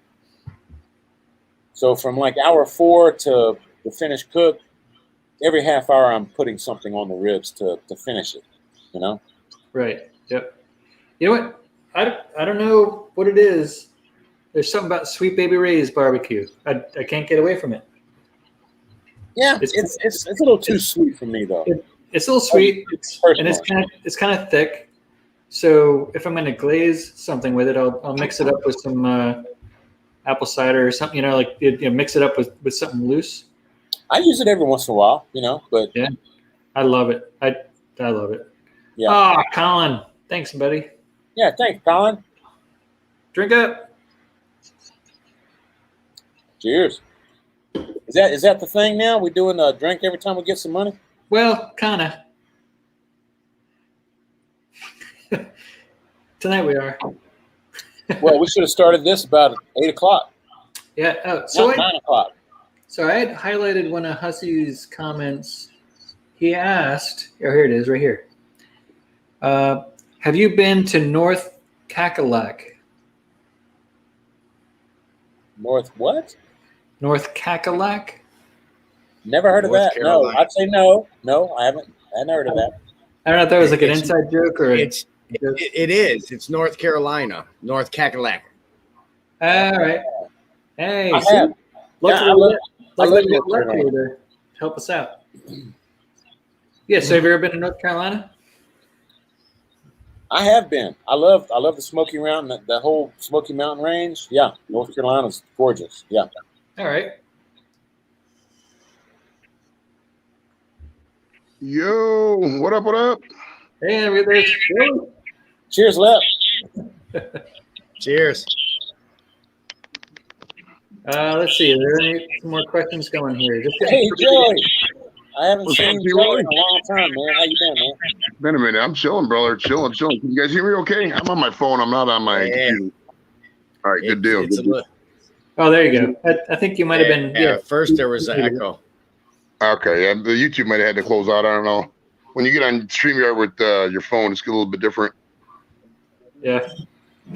Tennessee Grill and Smoking says 50 watching, 39 thumbs up. Or we need at least 11 more thumbs ups. I'll have to get the thumbs up on the rebound because I'm not. If I click thumbs up on the phone, it's gonna X me out, and that's just not. Thanks, Dustin. All right, Dude, I got these chairs, man. It's garbage day here, and I got these fucking chairs. See this? These red chairs. There's like fucking 7 of them, man. Sitting on somebody's lawn. I just fucking yoked them. All right, so Wigwag Workshop said he found Mr. Homeowner's channel researching griddles. All right, if you're looking at griddles, you got the griddle guy right there giving this right down there. Look at him with his fancy griddle mortar hat. Hey, I still don't even know what the difference is. Hold on, I got a surprise. Oh shit! Here we go. Oh, you haven't even unboxed it yet? No, that's a video, homie. You need prep cart? It's the Blackstone prep cart. See, Roy? Nice. It's got a sink on it. Probably 28-inch stainless steel top. There's a hood that goes over that.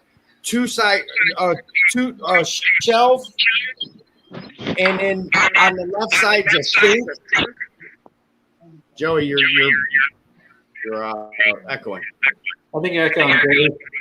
Am I echoing? Yeah. Shit, my bad. Let me see if I can. And it's got cabinets and drawers for all the utensils underneath it. So it's just a serve and store prep cart. It's a Pro Series, so it's all silver one from Blackstone. Stainless? The top is stainless. Yeah. Yep. Cool. It's not it's not a griddle. It's just a station, station. So I already got so it'll go perfect next to mine. You know what I mean? Yeah. So I don't have to be pulling the cutting boards out and all that. You know what I mean? They can stay in the house. I love having a side table. Like my Weber kettle, I've got the Performer, and it's got a little table on the side. Yeah, and I love that thing. You know, just having some extra space to put some meat on, or a cutting board, or prep your meat before you put it on the grill, that kind of thing. I look at it as an extra set of hands that you don't have to. You set this down for a minute instead of saying hold this. Exactly. Hey, I got a question for T-Roy. All right, hit me up. Do you like moonshine? I do. Sorry about that. I just want to go back. I've had quite a bit of moonshine in my day. So on the Griddle More tour over the weekend, I had a fellow fan of Leprechaun TV bring me a jar.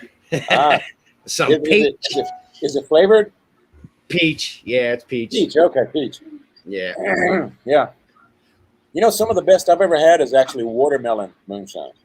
Oh, I love watermelon. Me too. I would really love that. Yeah, it was good. It was good. In fact, me and my brother, Rob, you'll like this. Me and my brother, moonshine. Growing up, we used to have a '69 Delta 88 that our grandmother gave us. Had a 455 rocket cubic inch engine in it. We would take moonshine and put it in the gas tank and mix it with the gas. And man, you should have seen that thing haul butt down the road. Woo! Oh, it was good. It was good. Hey, Darnell, I made you a moderator if you want to put Lep's channel in there. Yeah, youtube.com/Leprechaun TV. Just type that in. It's right there. You can't miss it. So let's see. Stuff with Mike. What's going on, Mike? Best wood smoke for competition chicken. I don't know what that means. All right, so you're cooking chicken tonight. What kind of wood are you going to use to smoke with it? I'm going to use either apple or cherry, I guess, just because it's my. Is there any difference in different kinds of wood and how you cook the chicken? Or how does that even work? I like pecan. Pine? Pecan. Pecan for you northerners. Damn it. I was like, oh, shit. Are we using pine now? Because pine's cheap. Pecan. Yeah.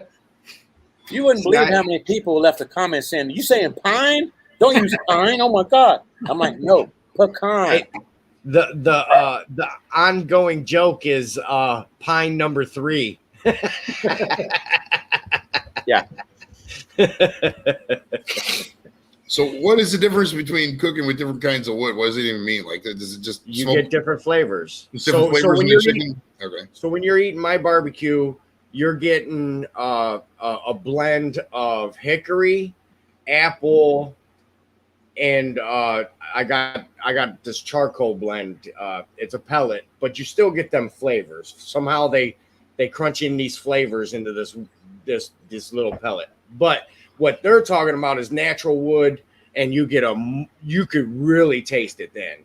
Okay. So you got a charcoal grill. Say you got a charcoal grill. You put a piece of oak, pecan, mesquite, hickory, apple, cherry, all that kind of wood. You could get the different flavor profile in the meat. Okay. Maybe The big guy's cheaper than plain. Nice. A lot of people up north use maple too. Yes. Yeah, we got maple everywhere. Yeah, fuck. Ohio's maple. But my street's called Maple Ridge Road, so I know what to talk about maple. Right. Literally, they named the street after it. When I'm doing pork, I like to use cherry because it adds that mahogany color to the meat. Yep. Really pretty, and flavor. Now, is a wood smoker a lot more expensive than like a fucking charcoal grill, or how much? Depends on what you get, but yeah, mostly if you get a good one, yeah. Okay. I mean, like a bare bones, nice built offset smoker is probably going to set you back about $1,500. Oh damn, shit! I'm in about 300 is what I'm propane at about 300 is what you got me at. Yeah. I'm shopping at Home Depot. Got 100. Yeah. What's the Oklahoma Joe run? 200. Isn't it? Yeah, about 400 or 500. Oh, really? Yeah. That's probably like one of the most popular offsets for the new beginners in the backyard. Yeah. You have to get it to control temps and be fuel efficient. You have to modify it though. Yeah, right. Yes, right. Definitely You have gotta to add seal that it extra because cost, it leaks. It leaks like a sieve. Yeah. That's why I mentioned a well-built Right. That makes a lot of sense. Where's Grumpus at? I figured Grumpus would be joining us and telling us all about his smoker. Grumpus actually was dealing with some routing issues with his wires. He did something. Oh, really? And yeah, so his voice was choppy and stuff like that. So who knows? Maybe he's still dealing with that. I'm surprised. I'm surprised I'm actually able to get internet right now. This is good for yeah. We was talking earlier, Lep, and this is I'm surprised you're even on there like this. This is perfect. Mm-hmm. Yeah, you're a little fuzzy at first, Lep, but now you're like clear like a bell, and bells are pretty clear. You know what I did is I turned off the Wi-Fi extender. Oh, really? I turned off the Wi-Fi extender. I'm better.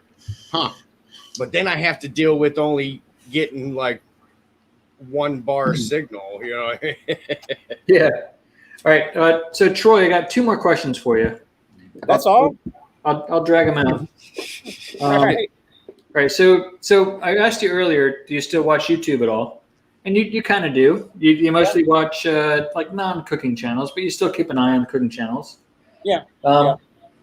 In the cooking channel world, what channel should be bigger? Russell Jones over at Smoky Ribs and Booger. Well, Booger they're 500 both US. pretty big already, right? I think Russ is what 150,000. Yeah. So you're not allowed to say him. He's got 150,000. He's fine. But Joe he should be bigger started than when I did. We started the same month. Let me see. He's a good guy.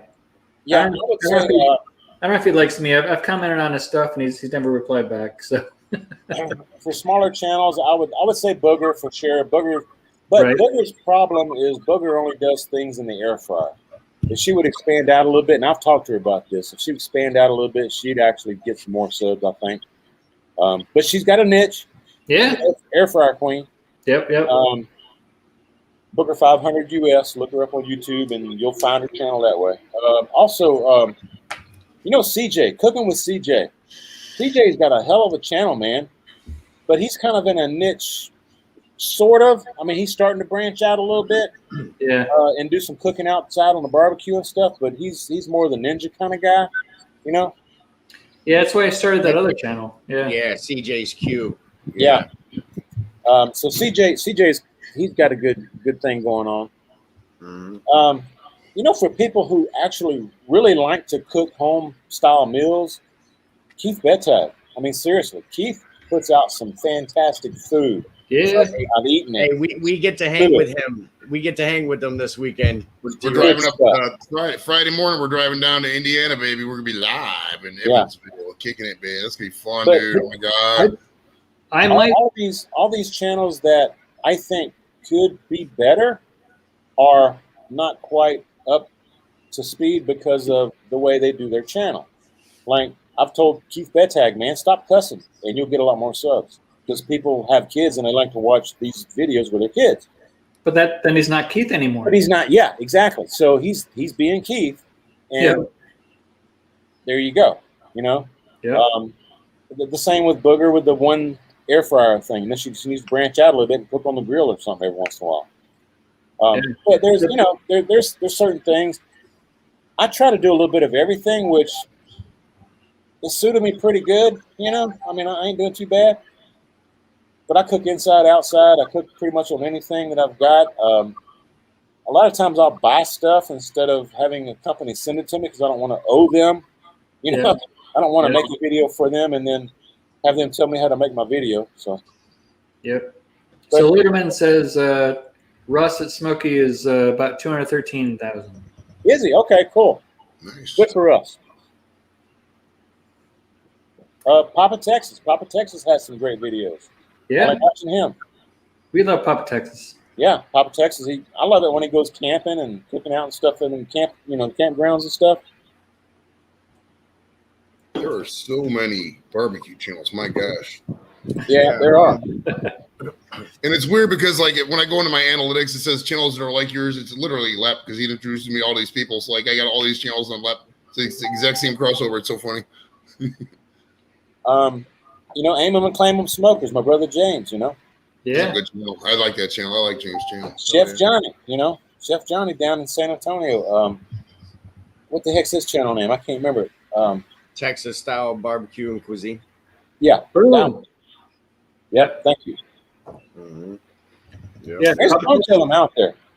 Papa Texas He said he was- gets to meet over next week. He was one of the bigger channels that looked out for me when I first started because we were actually back then we were still using Google Hangouts. So it was always me, Kent, and Chef. By the end of the night, it was us three talking,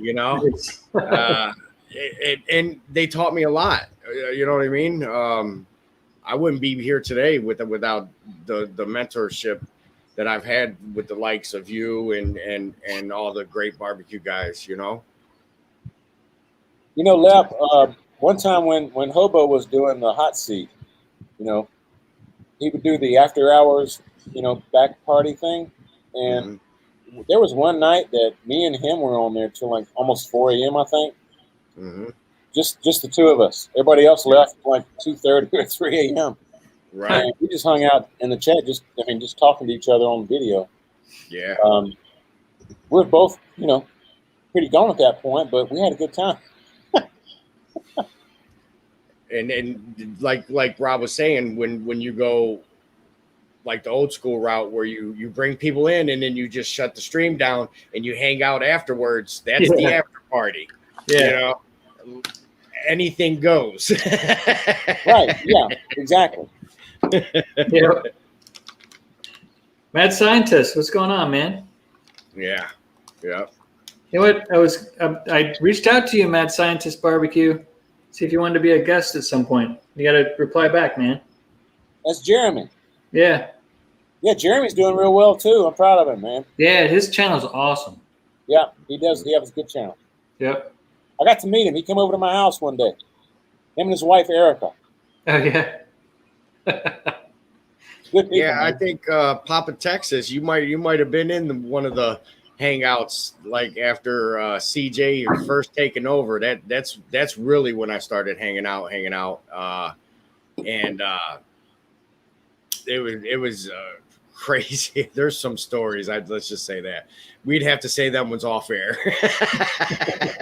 those are off air stories. Yeah. Yeah. So I got one more. My last question for you, Troy. All right.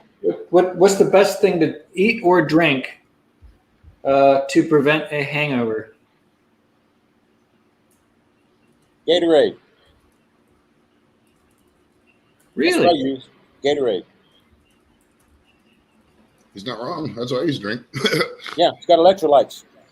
Well, I was going to say pickle juice, but that's Hadn't tried that. Sure to work. Yeah, days when I was really hungover, like I'd have to be like bad hungover because I don't really like Gatorade at all. I just don't like the taste of it. But like sometimes you ain't got no choice. You just have to get back to normal. The Gatorade's the way to go. Like Troy was saying, those electrolytes, right back in there, man. You'll get right back to sobriety, at least coherent. You know what I mean? If the room is spinning, take long.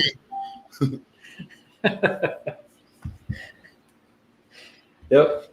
Yeah. That was Don't ask me how I know that. Yeah. I ate one video that really stood out for me with you was when I was searching the birria recipe. You had done a smoked brisket and did the Mexican spices. You had said you went to a restaurant and got the birria tacos That was jamming. Prior to you doing that, you had went to a restaurant. You're like, let me see what I could do with this recipe. Right. And you made it your own, obviously. But that was the first smoked video that I seen of it. Everything else was boil. You know what I mean? Yeah, Where yours really wasn't a smoke. You gave it some smoke, but you braised it at the end. Yes. So that's where I was like, and I ran with what the true Mexican said. For one, using goat, that's out. So when you move to the beef, I chose brisket the first time, and that was my best recipe with that taco. Doing that taco was that following yours with all the ingredients with the guajillo chiles, the pasili, and You use Dr. Pepper? The ancho. You put Dr. Pepper in it? No, I'm not a pop guy. So actually, I am a pop guy. My grandma used to use 7-Up when boiling the corned beef in the black roaster in the oven. You know what I mean? Yeah. All right. So Mad Scientist has a question. What's the one thing you most want to cook but haven't had a chance to? For me,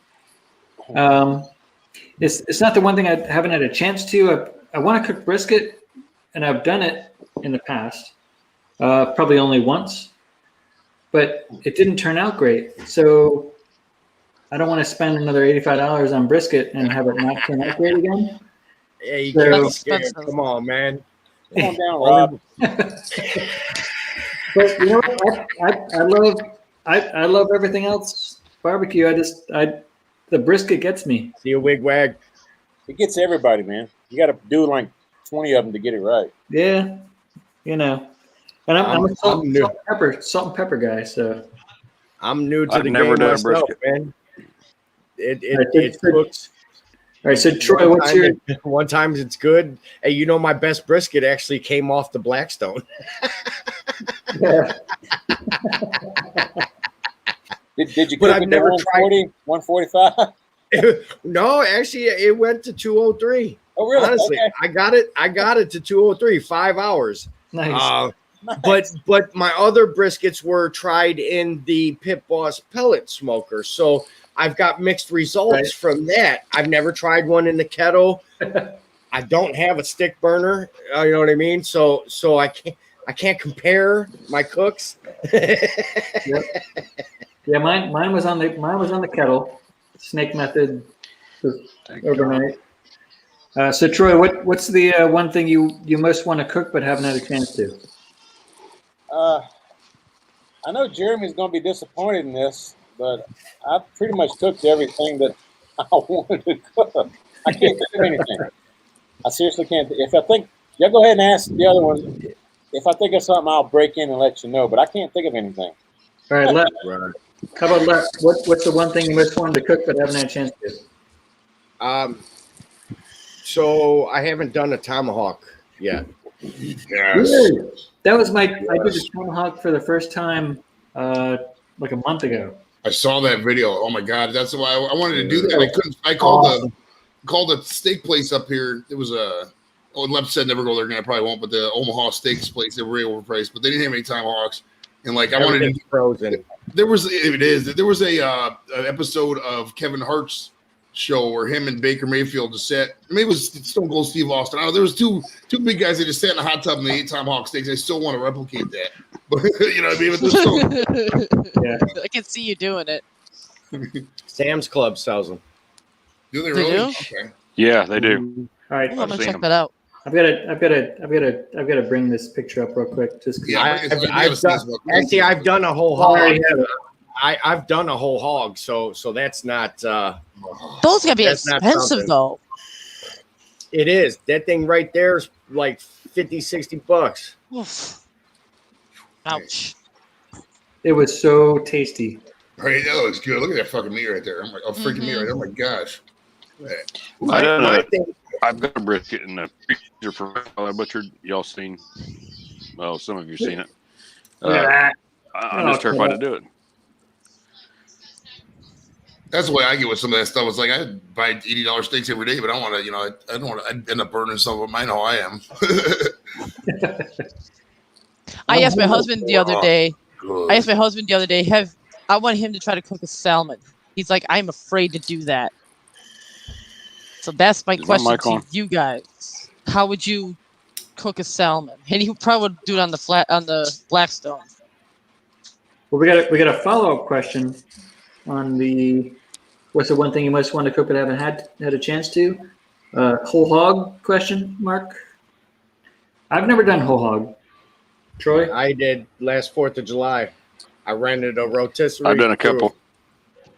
You know what sucks Nice. though is that this place where we rent the rig. We were shooting for like a 75 pounder, 80 Right. pounder. They gave us a 110 pounder. That's some bitch. Hey, the motor didn't even turn that thing. I actually had to cut the legs off that bitch. Ramp with a sawzall. And Skinner, the whole hog you did, that was probably one of your hogs, right? Okay, go. Yes, there's actually I've done two of them. I've done a video on one of how to skin them out and kill them, and I've done one on cooking one. But yeah, that was one of my hogs. That's Okay. that's one of the things I have not cooked, and I wouldn't mind cooking that or giving it a try. But Yeah. my wife actually loves pigs, and she's like, "I'll kick you out of the house if you ever cook a whole pig." Yeah. So I ain't doing no whole I hog. actually, You would have to go like over I to have to James's talk to house Roy to about do that. that one. Yeah, I would. me and Mr. T. Roy up there actually talked about that on, I think it was on Facebook Messenger a couple years ago when I started doing it. I was asking questions, and he told me the same things. Like, I'd love to be able to help you out, but my wife loves Yeah. pigs, and there's no way. So I was like, Not gonna happen in my house. I'll be happy to do it somebody else's. well, come on up, big boy. Come on up. Appreciate that, Skinner. I was actually going to get the whole hog cooker to Keith, but everybody's like, "Oh, we need that." I'm like, okay, then. Yeah, I think. Lost my thing here. I'm on a different tab. What Yeah, I kind think. of cigar are you smoking there, T-Roy? Man, this is just a cheap. I call it a cut in the grass cigar. It's just cheap. I buy like a bundle of 50 for $15 or something. Okay. That's how much my Because I know, Pit Life Barbecue, Johnny Maggs, and DeJorio,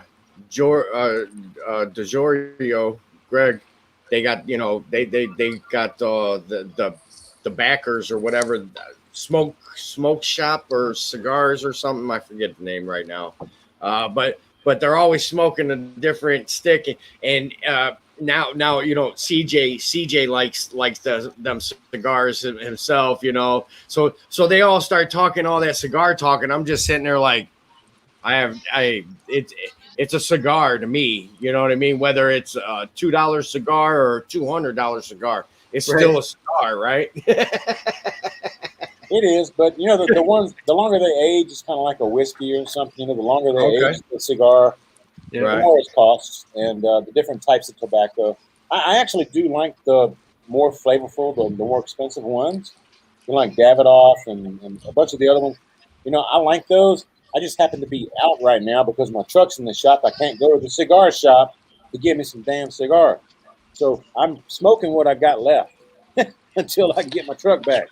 Right. Do you age those in a humidor? Like I do, yeah. I smoke all my good ones, though. Okay. Yeah. Those ones are for when you're cooking, right? They are for doing little chit chats like this or cutting the grass, going out in the pool. Yeah, if I got a nice, hard liquor beside me, and I just want to chill out with a nice cigar. Mm-hmm. Yeah, I like the Ashton. I like Davidoff. There's quite a few others, but those are the main two that I like. I feel like there's so many flavors and styles and manufacturers, just like bourbon. Yeah. They are actually, yeah. You're right. But these cheap ones aren't bad. Hey, so they're not like the cheap ones you get like at the wedding when you dance with the bride. They give you a cigar and a shot. Not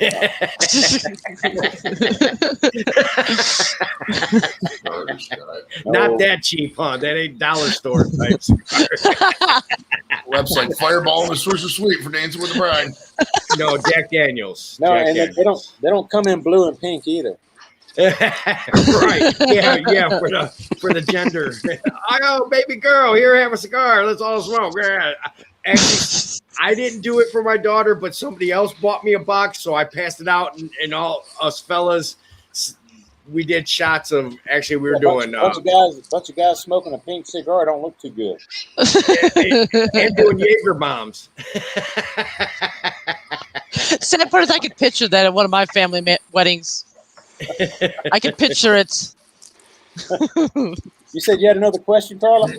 Yeah, about the salmon. How would you guys cook that, like on the Blackstone? I'm Or not, a regular grill? I'm useless to this question because I don't cook practically any seafood on my griddle.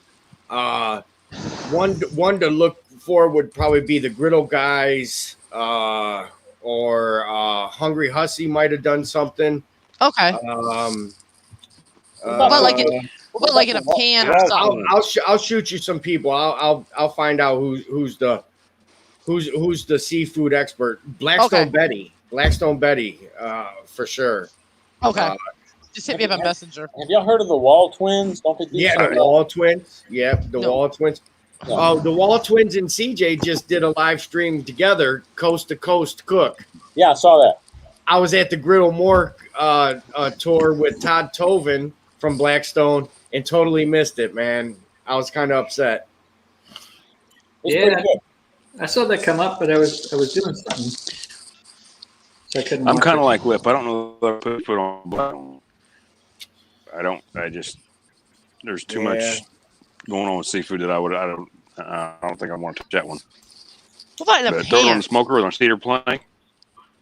Yeah, right. Cedar plank is the way to go with cooking it, but I don't know if you could get the same effect from a Blackstone. Yeah, I don't know. A grill or anything. Okay.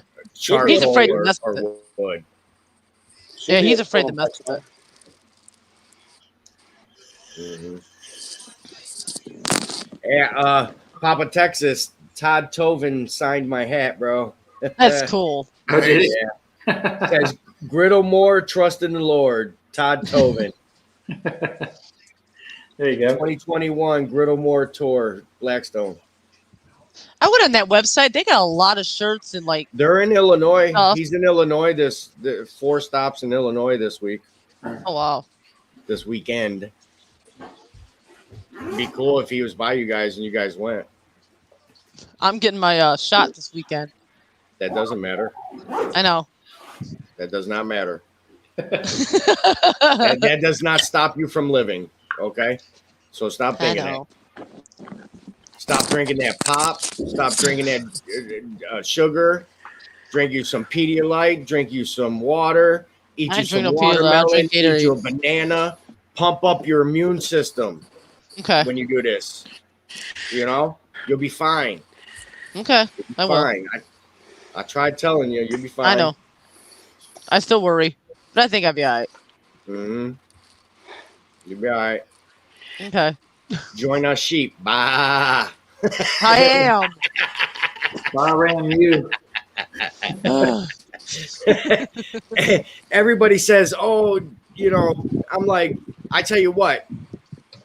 This weekend was the first weekend that I've been out, and it felt so good." Not having that in the back of my freaking mind about stuff, obviously if you're sick, stay home. You know what I mean? Yeah. That's number one. Keep your cooties at home.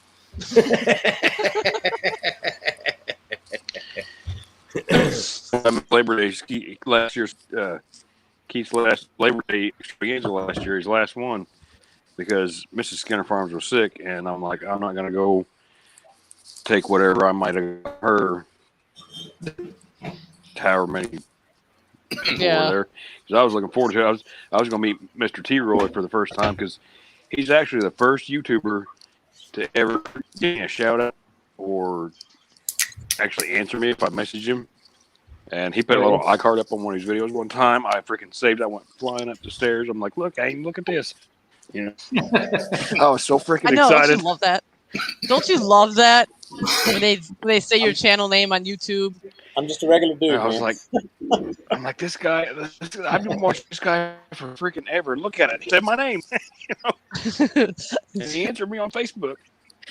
He's like, you're going to go down there and be freaking starstruck. You're not going to be able to say anything to him. Just drinking natty ice like the rest of us. Yeah, put my pants on one leg at a time. And then I met Flip, and Flip helped me a lot. So I really appreciate that. Flip's a good dude. I like Flip. He's a good dude. Yeah, he is. Cleveland represents, man. Cleveland's taking over YouTube. You don't see it just yet, but eventually Cleveland, this whole area, man, we're gonna blow it up. Like, how about that Cleveland chili, man? Cincinnati chili. It got that cinnamon. It got the cinnamon in it and all that. No, thanks. Yeah, that's way too soft. Hard pass. Cincinnati's part of Kentucky. They're not part of Ohio, really. I actually done a chili cough. Hey, Grumpus. Used one of Troy's recipes. It was the Hop on Texas before we 2001 state championship. Nice. And won that thing. And I think I texted Troy about it. Told him. I remember that. That was a good chili, though. That is some good chili. I like the you had like 25 entries or something, and you won. Yeah. I remember that. I think it was 25 or 26 entries, and I won on that using that recipe. It was good. It wasn't even that exact recipe because we couldn't get that. Yeah, right. That brand of chili powder in it. Oh. T-Roy, Grumpus says he shook your hand in February, ain't washed it yet. Yeah, I don't blame you. Too, Grumpus. Cheers, Grumpus. I don't know why Grumpus isn't up here, by the way. It's a shame to go. It's a shame to go private because we still got 51 people in here. Yeah, he's well. shy. Here's the thing, Rob. As long as you're still hosting, you can still send out links, even though you go private. You know, it's kind of weird. I'm sorry, let me interrupt you just a second. When a bunch of YouTubers get together, you can tell the ones that are shy and the ones that are really outgoing. And I'm more of a shy one myself. Grumpus is shyer than I am. We did meet, but he kind of like stayed back in the corner somewhere and just kind of watched. He observed, you know. Right. Yep. Whereas somebody like Josh and Babe or CJ, all out there, they're flamboyant. They want to be the presence in the room. You know what I mean? Yep. So guilty. It's good. Yeah. It's always fun. It's always fun. Hey, I'm the one. I want to be making the back watching everybody. Hey, but here's the thing, though, is I'm the one that'll sit back and actually take myself out of that situation and hang out with that person to make them feel comfortable. Like we'll have our own little conversation. You know what I mean? Till somebody else comes walking around, and then you bring in that person to the conversation. That's a good idea. Yeah. You know what I mean? Yeah. I'm that type guy. You know what I mean? Like when I went to the Griddle War tour, I was running Todd Tovin's camera, videotaping him, getting the crowd involved, went around, gave everybody my sticker, talked about my channel and what I do and how I know Todd and all that. You know what I mean? So I kept the crowd involved. Because the crowd would have just sat there like this. Yeah. You know what I mean? And just listen. I couldn't believe there were only 7 people there at the one of your videos. Yeah. Well, I wanted them to talk to him. Ask him questions out loud. You don't have to go up to him. You could sit right back in your chair and ask him a question. He hears you. You know what I mean? Yeah. It's not loud and noisy and stuff like that. He's there to entertain and answer questions, you know? Yep. So did he have a microphone or something? Because he was No, he's loud. all right. He's very, very loud. Yeah. You could hear him out in the parking lot. Let's just say that. Every barbecue's in the house. Darnell says he loves us all. Thanks, Darnell. We love you too, Darnell. Darnell's the man. I like Darnell. Darnell's Yeah, sweet. want to say hi to. Oh yeah. Want to say hi to Little Fish in the Kitchen? Stop by. Yes, Marcel. How you doing? I said hi to her. Hello. And Everett. Everett. Hey, said Everett. he picked the wrong night to hang out at the neighbor's house. Yeah, I see Everett in the house. Conducting We away. get to meet him. We get to meet him this weekend. Dude, He's Everett coming- said he's coming down. Everett's got some energy he's going to bring to the fucking freaking Yeah. food fest. Hey, He wants to cook ribs, dude. Oh my god, I'm going to grow up. Yeah, I was gonna say, not only is he bringing the energy, he's the one gonna do all the barbecuing for us this weekend. I heard. Oh, no. I got to go to Walmart and get some stretchy pants before I go down there. I don't own any sweatpants anymore. It's been a while, so. Yeah. I was just hoping at some point we could just take off our pants. Oh God. Walmart, You can we're do not that. worthy. We're not worthy. You're right. Hey Joey, T-Roy's make sure. in there. He knows. Get That's comfortable. Hey Joey, make sure when you do the live stream video, please make sure Lep has his pants up. Don't videotape from here down. Oh, I won't have a shirt on. I heard it's in the 80s. Anything above 80s, yeah. my It's shirt going to be comes off. 91 on Saturday, bro. It's going to be Yeah. hotter than ball sweat out there. It's Yeah. gonna be Yes. So Hey, Grandpa. the shirt's Hey, already what's off. up, T-Roy? Good to see you again, buddy. So actually, I'm only going to buy shorts and shoes. pool party, baby. My outfit is going to be shorts and shoes. The kiddie pool full of ice, cooling Oh, down. God. Like Rottweilers and- Yeah, it's crazy times at Keith's, y'all. Trust me, man. T-Roy, I was looking for the most outrageous, off-the-wall, flamboyant shorts. Not like Hawaiian shorts or something like that, but something loud A that statement. says, I'm at Keith's Fest. You know what I mean? Yeah. I don't think you need that, though, with that beard, man. Right. Maybe I should spray paint the beard. Hey, There you go. Yeah, put Be some Red, diamonds white, on. blue. Be careful, Yeah, red, white, please. blue. You doing that? Don't let Hobo do that again, please. No. Sorry. Please don't. Oh my god. Thanks. God. Alton's in the house. What's up, dog father? Oh, Let's God, go. Father. Alton. Everybody representing today. Ooh, ooh, ooh. Hell yeah. Appreciate it, man. Appreciate it. Long time coming, man. You know that. You've been with me. You've been fighting me the whole way. Dog father, me and him back in the day, we used to go back and forth about freaking Camp Chef and Blackstone.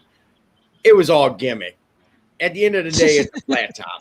You know what I mean? It's a flat top. But we kept so many streams and people involved and entertained in the chat, just in the chat.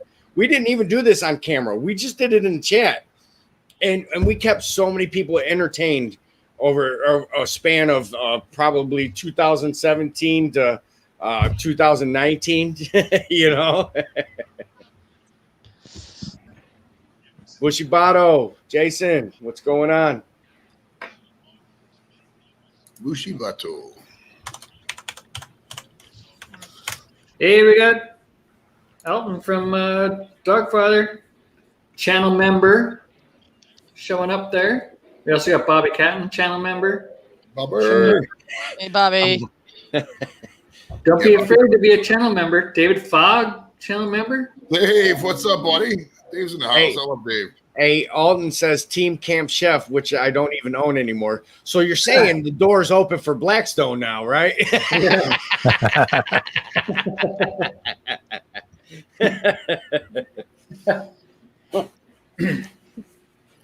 Come on in the dark side, brother. All right, so I have another question for Troy. All right, so you've been on YouTube for quite a while now, and you've kind of graduated and like kind of situated yourself around a certain couple different types of smokers. If I bought a $200 offset smoker from Home Depot and brought it over to your house, would you be able to cook on it? Oh yeah, I can cook on it, but I use a whole lot more wood than I would on my own offset. Right. And you wouldn't get the flavor that you would that I get on my offset. All right. Be a lot of babysitting It'll involved. cook. It works. And you just got to sit there and babysit it because the temps will fluctuate a lot more than my offset will fluctuate. Right. Yep. That's why I was asking, because the temps will go up and down. Yeah, a lot of times you get what you pay for. Yep. But that's what I'm saying. It's almost more fun to cook on a cheap offset smoker because when you're younger, yeah, right. So true. But I tell you what, T-Roy, it's learning on the cheap pits really makes you appreciate it later. Yeah, they do. You're That's right about true. that, Rumpus. Yeah. Yep. And in fact, I had an old Brinkman smoker before I had my Weber Smoky Mountain. Not here in Texas, but back in Louisiana when I was just out of high school, I bought a Brinkman smoker, and I thought it was the best thing in the world, man. Smoked me a turkey for Thanksgiving and put all kind of stuff on it.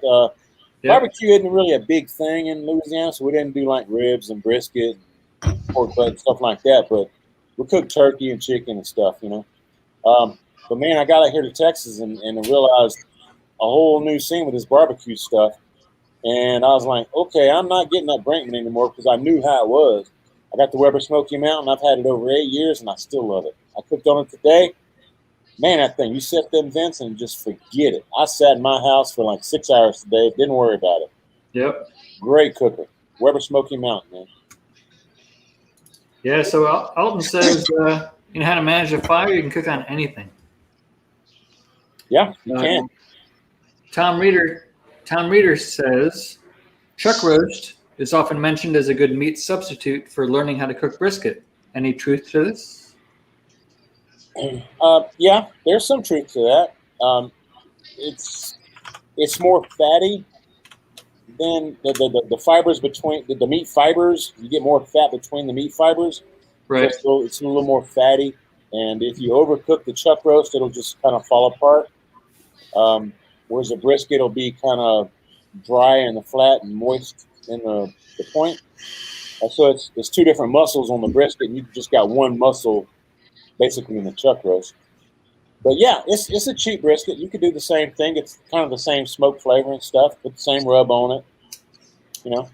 I've done it on a video, and it's helped a lot of people. I've got a lot of great comments on that video. Yeah. A lot of people can't, spend 40, 50, 80 bucks on a brisket. That's what I'm saying. I tried a brisket earlier, and I was like, yeah, I fucked it up somehow. But I did it right, so I don't know what happened. So I was like, I don't know if I'm going to spend another $85 on it. I will though. You'll see. So Papa Texas says a couple years ago, Walmart, they put a smoker up for 99 bucks just to get rid of them before Christmas. Great smoker.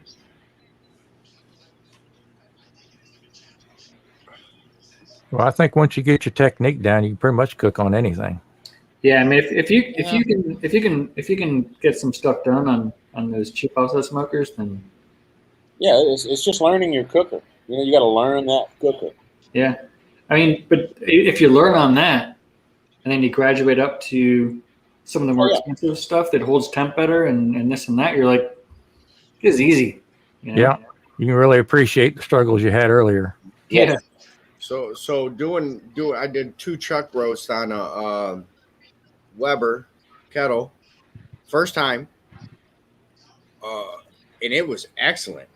But I did it for a chili where I wanted it to shred more than chunky. Right. So then I thought to myself, I was like, hey, this was just like me doing a brisket. All right. So I thought to myself, I was like, all right, that was a learning curve for you right there. So I could have chopped it and done the poor man burn ends perfectly, because that's where that chuck roast was at. And no, a chuck roast is never cheaper, even though it's a worse cut of meat. It is around here. It's $6.99 a pound in Cleveland. Yes, I swear to God. Swear to God. It's cheap here. Yeah, cheap here too. It's like less than half that. Yep. Very cheap. We got to wait for it to go on sale to get down to that price, and then it don't go no lower than $3.99. You might find it at $2.99, like maybe once a year. Yeah, I think what it is chuck roast you can get for like 4 pounds. Yeah, it's about a 4-pounder usually, 3 to 4 pounder. Yeah, whatever it is. Yeah. So it's like so you're not spending $85. I'd rather pay the $85 because it's a more bang for my buck. Yeah, it's true.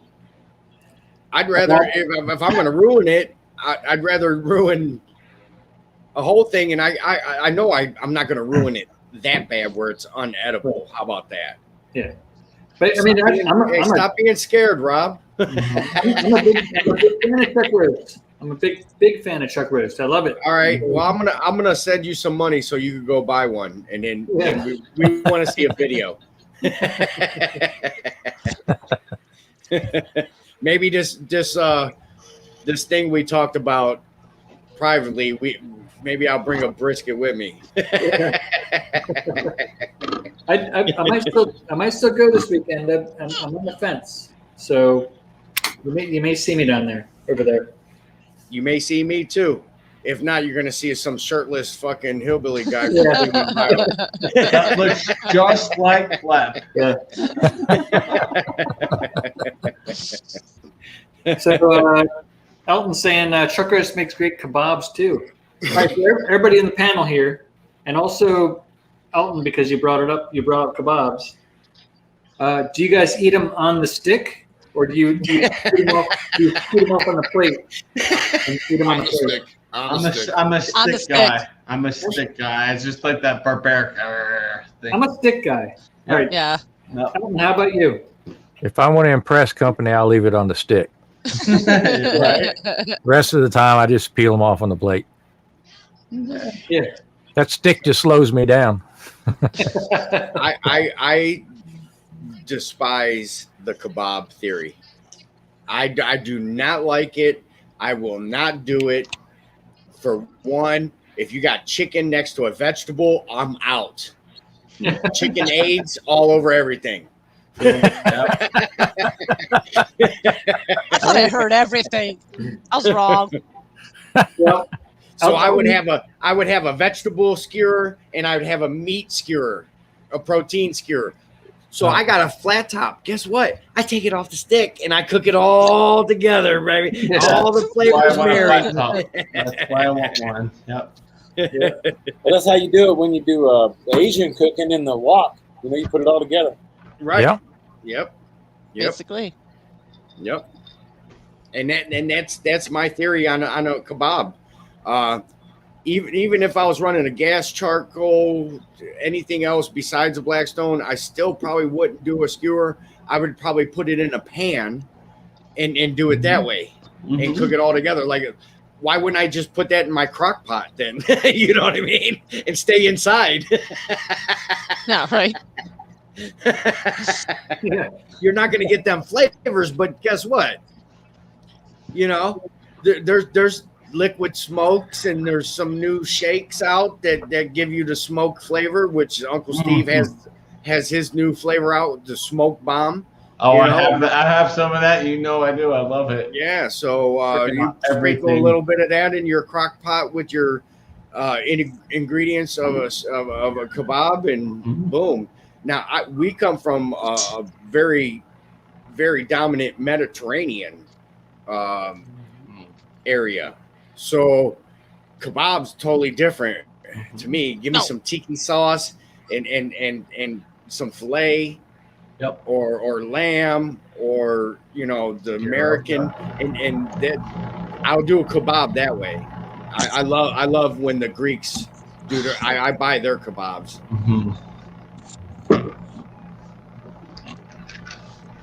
Cat. Her? I know. She's a piece of crap. Not her, mine. All right, guys. I'm gonna take off. Later, bro. I'll see you guys.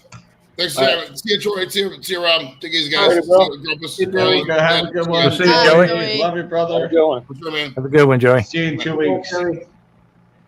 We'll see you in 2 weeks. So Elton says the smoke bomb on popcorn is the shit. And to kick it up even more, pop the popcorn in beef tallow. Oh, beef tallow. That's Troy's There you favorite. go. Troy's favorite.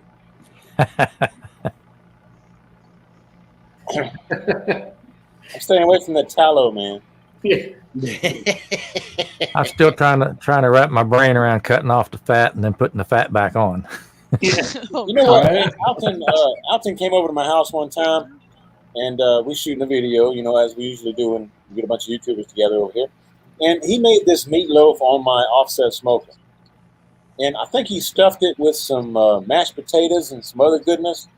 Dude, that meatloaf, out of all the dishes everybody cooked, that meatloaf was the bomb. That was the hit of the show. So got to give kudos to Alton over the Dogfather Barbecue, man. That's some good eating right there, bro. Mm-hmm. And I'm glad I got it on video. Hi, honey. Hello. I'm yakking. Yeah. Yakking with my friends. You want to say hello? With my friends. Say hey to Karen, everybody. Hey, Karen. Hi.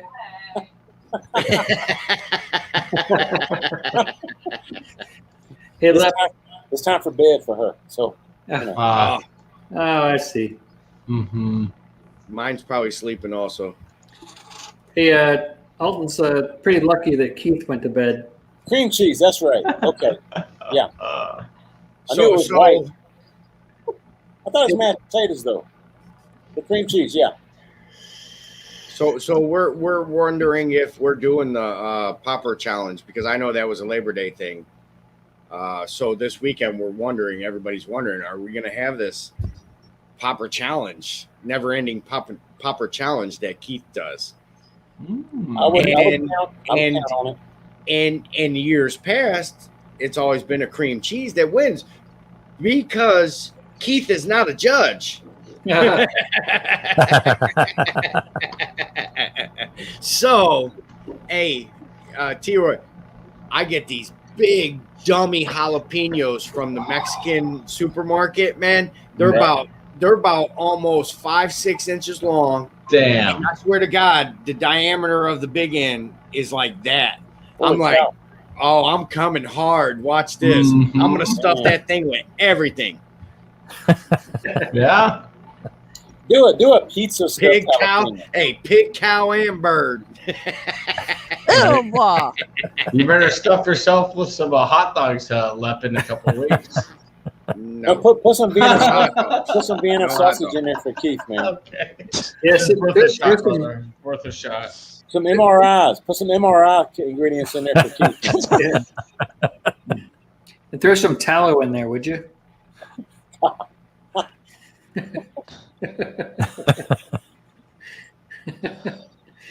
All right, so I would normally go to private chat thing, but we still got 48 in the chat, so we're just going to keep going live until things calm down a little bit. Cheers, 48. Love it.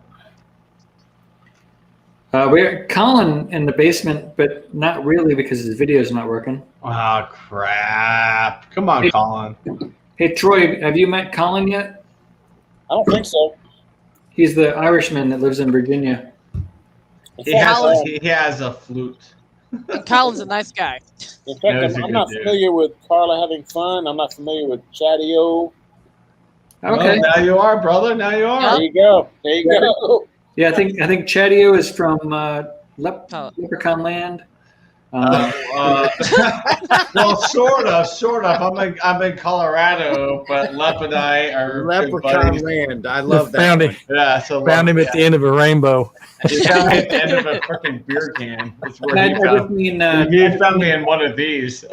I just mean from like the Lep TV channel. Yes. You already said it, Rob. It's okay. Yeah. Lep and I do pre-race parties about NASCAR most Sundays. So Yeah, very fun. They Yeah, have, NASCAR. they have a Yeah, NASCAR. we're NASCAR fans. Yeah. Yeah, me too. Yeah. Oh yeah. Yeah. Maybe we'll have you on a show this Yeah. one Actually, of I these was, Sundays. I was actually. I'll see how disappointed. the Sunday goes. Lep, it's my mom's birthday celebration. I'll be in Indiana. Okay, in so we're Indiana. going to All-Star race, but Yeah. Nashville, it's freaking on. I was actually disappointed because usually on Wednesday nights they do the iRacing. Replay? Oh, the iRacing, yeah. Yeah, on FS1. So I usually watch that on FS1. Oh, Carla, you son of a bitch! She has to show that So, Patrick Kane jersey. So, oh Lord, I had met a NASCAR employee over the weekend at the Blackstone Griddle Motor Tour. is that the one you were telling about what you do on your channel? And yeah, and Eldora, which is in Ohio, which is Tony Stewart's track. Yeah, They're doing a truck race with Michael Waltrip, Helio Castro Neves, the Indy 500 winner. Yes, sir. Yeah, it's a one-time race, Yeah. like a benefit. It's coming up. I'd love to go. Colin, I'd love to Go! Because they just did Usually they do Mid-Ohio last weekend. pay-per-view. They did Mid-Ohio last weekend for the trucks or whatever, and I was thinking of you the whole race, man. I was thinking of Lep. Well, I'm like, damn, if we could have gotten there. This is actually going to be on regular TV, CBS. Sweet. Okay, Yes. cool. I didn't know. Go. Thanks, Yes. Lep. Yeah. Yes. When is this again? This, I want to say, is June 19th, maybe? Okay. No, 19th would be a Saturday, so it'd be like 18th. A Friday? Yeah. That sounds Dude, about right. dude, It's a truck race, right? if you can make it work and Miss Lep says go. Just go. I have so much, man. My weekends are. I know you booked do. the I know whole you summer. do. You're a busy man, but man, if you can make time to make this vlog, holy crap, your channel will love it. All right, so Mad Scientist says, is anybody surprised at how many beef tallow videos have come out? I thought everyone was just going to say I'm an idiot, and that would be the end of it. I'm an idiot. I wish you all the luck, Jeremy. I'm not going to do the beef tallow thing, man. But I'm happy that your video is doing very well. Yep. There was something else I was just going to bring up too. Darnell is asking Troy, AMC or GME, Troy? What's GME? GameStop. Huh? GameStop is done. They're fucked. After that whole fiasco a few months ago, they're in trouble. what happened? What's AMC? They were boosting something with their stocks, and they got busted about like why they were blowing up because they never should have been. Ooh. Now, time out. Okay. When I saw AMC, I'm so old school. I'm thinking the vehicle. Okay. Yeah. I thought The channel. I thought AMC movie. Hey, they're theater. back in production. Yeah. Here comes They're the back to javelin. DeLoreans. Here comes the javelin. Yes. No, but when I saw that too, then my first thought was AMC theaters because I grew up with that around me. I know, me too. I was like, what the hell, man? What's This is the a movie theater. But then I thought car. I'm like, is this movie theater or car? What is this AMC? Papa Texas stock market. I saw your video the other day. You're like, don't join unless you want to talk about the stock market. Oh yeah, man. What's up, I Papa? hire people to take care of my stock market stuff, man. I don't worry about all that. What's up, Yeah, dude? other Hey, people Dave. do that. Cheers, Dave. Hey, all, how you doing? Colin, are you frozen? Oh, so Alton from He might be. Godfather He's said, having- it'd be a killer video. Beef tallow for beginners video. I think Greg over at Ballistic Barbecue already did that, Alton. I've never done a video where I had for beginners at the end of the title. I will. I'm sure I will. I'd be one, man. I love barbecuing, but I'm so like amateur with it. But I'm pretty okay with it. Yeah, Burger, you do steaks, class ribs. 101 or something. Okay. So, if you all haven't checked out my Facebook page, I posted a couple of pictures of my Memorial Day cook birthday party. You'll see me standing next to another fella with my Oklahoma Joe offset smoker puffing away. Nice. Can I read something real quick? Yes, sir. I found it. So it's the Camping World SRX series comes to Eldora Saturday, June 26th. Okay.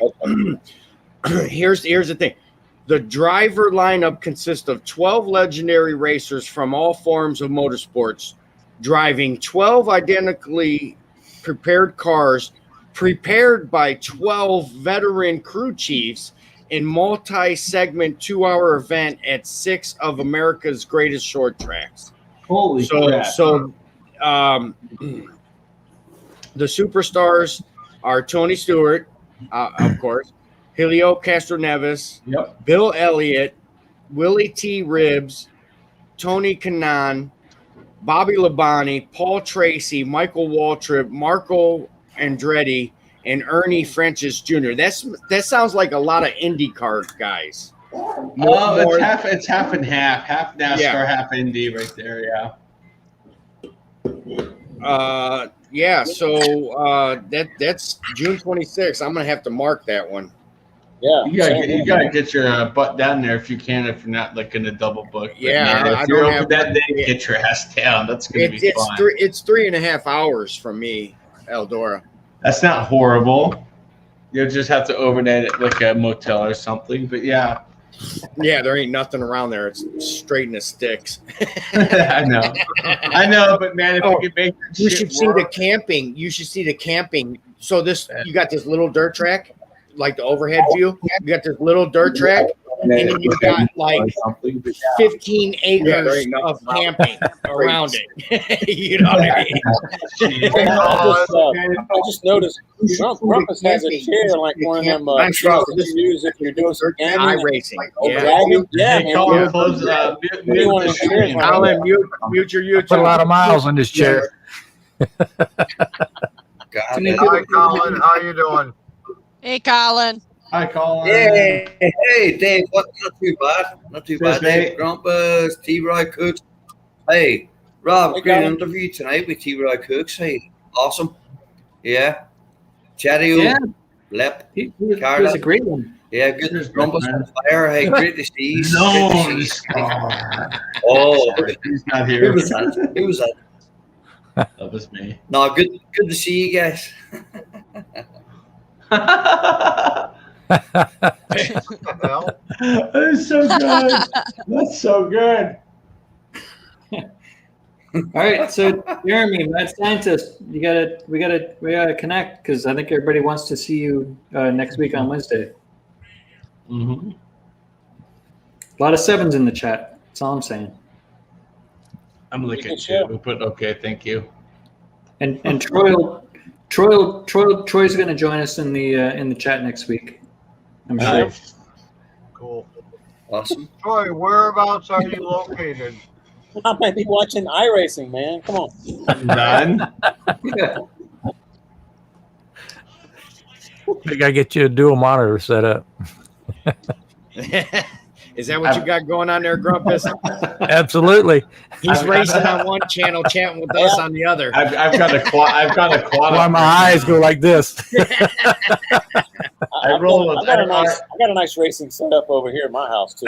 I've got a quad showing up, like a 50-inch HD TV, 2 720 TVs, and like a whatever old monitor over here. Hey, so Troy, a little hard. Elton thinks you need to add some beef tallow to your next crawfish boil. No, Alton. I'm sorry, man. That ain't gonna happen, bro. No. If you do a crawfish bowl and have beef tallow, I'll join you at your house. Okay. Be pinching them tails, end up in the neighbor's yard. Damn, I bought some, nothing to do with beef tallow. I'm sorry, guys. But I bought some, just regular chicken drums and some thighs. I was going to cook up for dinner tonight. But then the sky opened up. It started pouring in. Shit. So it's going to be tomorrow. Yeah, hopefully the weather permits. I have had rain here the last 5 weekends. I've had 90-degree weather here the last 8 days. I'm done. Well, I'm done with the rain. I'm done with the rain on the fun days. Yeah, the rain's. Yeah, it does. That messes up cooking days and everything. Oh, here's Colin. Yeah, Colin for the 12th time. Cheers, mate. Yeah, exactly, Dave. I think the gremlins are messing. You're gonna have to steal better Wi-Fi. Yeah, right. Yeah, no, but you know what? Your neighbor sucks. You know what? It's always fine. You know, it's always been fine. But I don't know. The last couple of times I tried to jump on, it's been like the gremlins. Towel jug. Yeah. StreamYard sucks everyone's bandwidth. I'm gonna just say that. Yeah.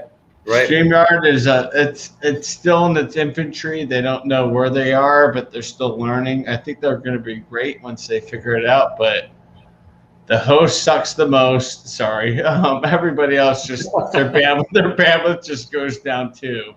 I don't think they like me because I'm a conservative. I was on live. You get a little liberal with this thing. I was on live last week. Chadio was on there with me. My internet just went out. Like I lost it every month. He stayed on. I'm thinking, oh my God, please stay on, please stay on. I kept fighting to get back. Finally, I got back on. He's sitting right there. I'm like, oh, thank you.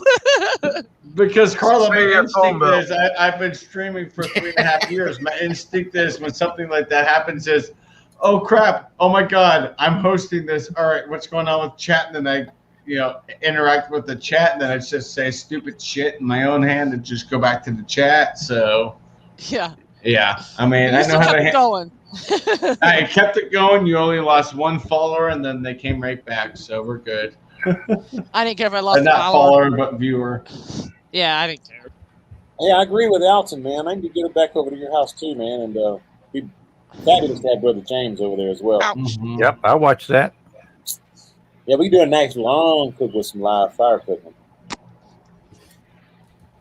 Maybe have some jug without the tallow. Yeah. Can you imagine the jug with it? You might as well just let the brisket fat coagulate and just fucking in the morning grab a shot glass and just. I wouldn't shake it up. I'd let it settle. I can see that big jug of tallow hitting an ice cube. You let it settle, you get that nice fat layer on top. Well, I'll scrape it off then.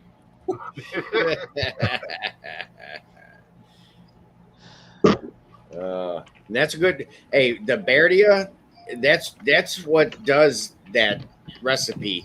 Is when you scrape that fat off and you save that and you dip the tortilla in it and you put it on that flat top.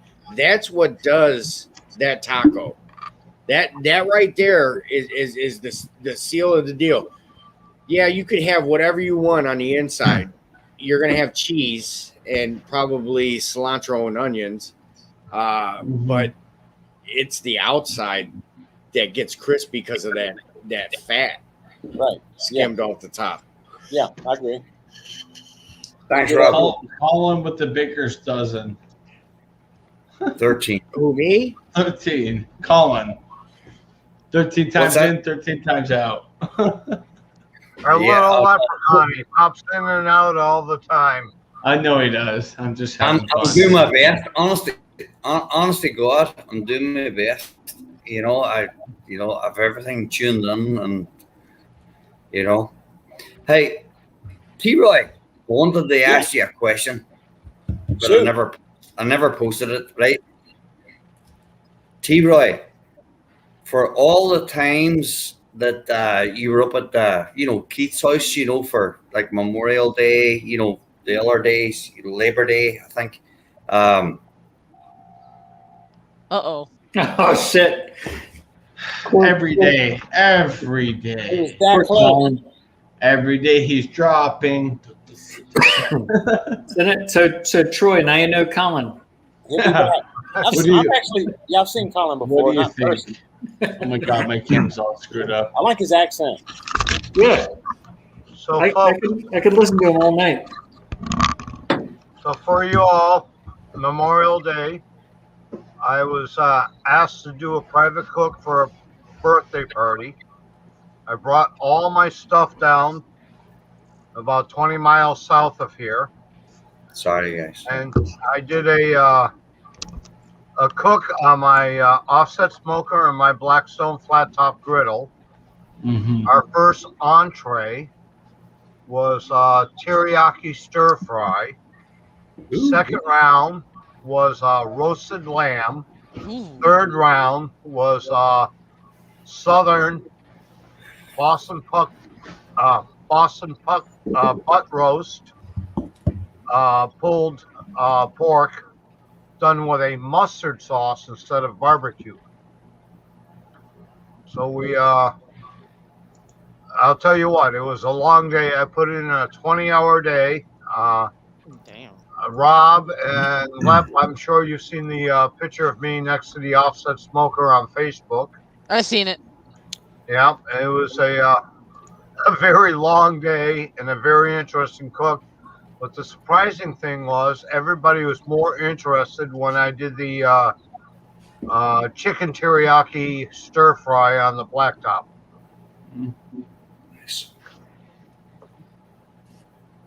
Nice. It was a long day, but very good cook and a lot of good eats. Obviously, there was the hamburger hot dog thing later in the day, but that was quick and easy on the blacktop. Oh yeah. But I bet you. Go ahead. I'm sorry, Carla. I bet you when after you were done with that long day, you went home and slept like a baby. Well, it was interesting. I had a full busy weekend. I had a parade to do on Sunday, being a Shriner and all. And it's as soon as the parade was done, come home, hook up the trailer, head south, set up, spent the night there. 3 o'clock in the morning, I was up, stoking the fire, getting things ready in the offset smoker for the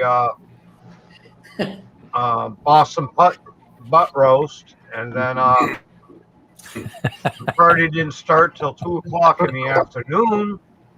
So prep everything for the fire, all the vegetables for the teriyaki stir fry. Takes more time to prep for a stir fry than it is to cook it. Yeah. So Hot Dave says, Jeremy, you got me shopping for leather aprons like it's a prom dress. Ever since I saw Jeremy with his leather aprons, I was like, man, I should order one probably, but then I was like, no, maybe not, because it's just going to be like a big hard leather thing on me, and it's not going to feel right. But because on me it wouldn't work out. I don't think it would. But yeah, we got Hot Dave saying he's shopping for leather aprons like it's a prom dress. We'll make soft leather. Yeah. Do those aprons come with a little fringe? No, the aprons. I mean, the aprons that Jeremy sells, Mad Scientist. The ones he has had a little pocket here. They look pretty cool. Oh look! Hold on, Troy. Let me make you big. Hold on. There we go. Look at there. Oh, there he is. Look at you. Look at you in your apron. Nice. Yeah, man. No fringe? Nice. I'd have so much stuff slopped on that thing, it'd be one-time use. Same. Not if it's leather. Not if it's leather. That shit cleans off pretty easy. Does it really? Yeah. It's fine. You don't have to worry about a burner. You don't have to worry about crap. I've got one that's buffalo leather, and it's really, really supple, man. It's really soft. Kind of looks like a welder's apron. Yeah, I just don't think I could. I don't think I could. I don't think Walrus? I think I'm man enough for it. Walrus. Like Mike Walrus? All right, guys, I'm gonna bounce out. That, See you, Chadio. Yeah, sorry, I gotta get See you, going. Chadio. I Bye, all the Chadio. time. Yikes. Good night. We lost Colin. Have fun. So yeah, Dabod says he's ruined about 12 fat guy shirts. So he thinks the apron might be worth it. I like wearing an apron, but sometimes it's kind of a hassle. But the one I've got's real supple. It's not stiff, so I love that about it. Supple. It's a good word. Soft. Yeah, it's soft. It's flexible. Yeah. Yep. Yeah, I always figured they'd be like too tough and like just some of them are not pliable or whatever. The one I've got, I think, is like almost $300. Damn. Looks like they'd be hot. Yeah. No, it's not really. They're not. No. But you can get like right up against your smoker with it though too. I'm sure because it's not going to burn. But if I'm wearing a $75 or $80 shirt, it protects the shirt from getting all the grease and stuff on it. Yeah. Like I was saying earlier, just get that stuff off the leather really easy. You must have read my mind there, Dave. I'd have to look into it. Who the hell owns an $85 shirt? Last one I had, I took it to the dry cleaners, and was my mistake. They said, "Do not take to the dry cleaners." And they fucked it up. What a rebel! Yeah, it was a fucking beautiful black shirt. You could have had it for life, you know what I mean? But no.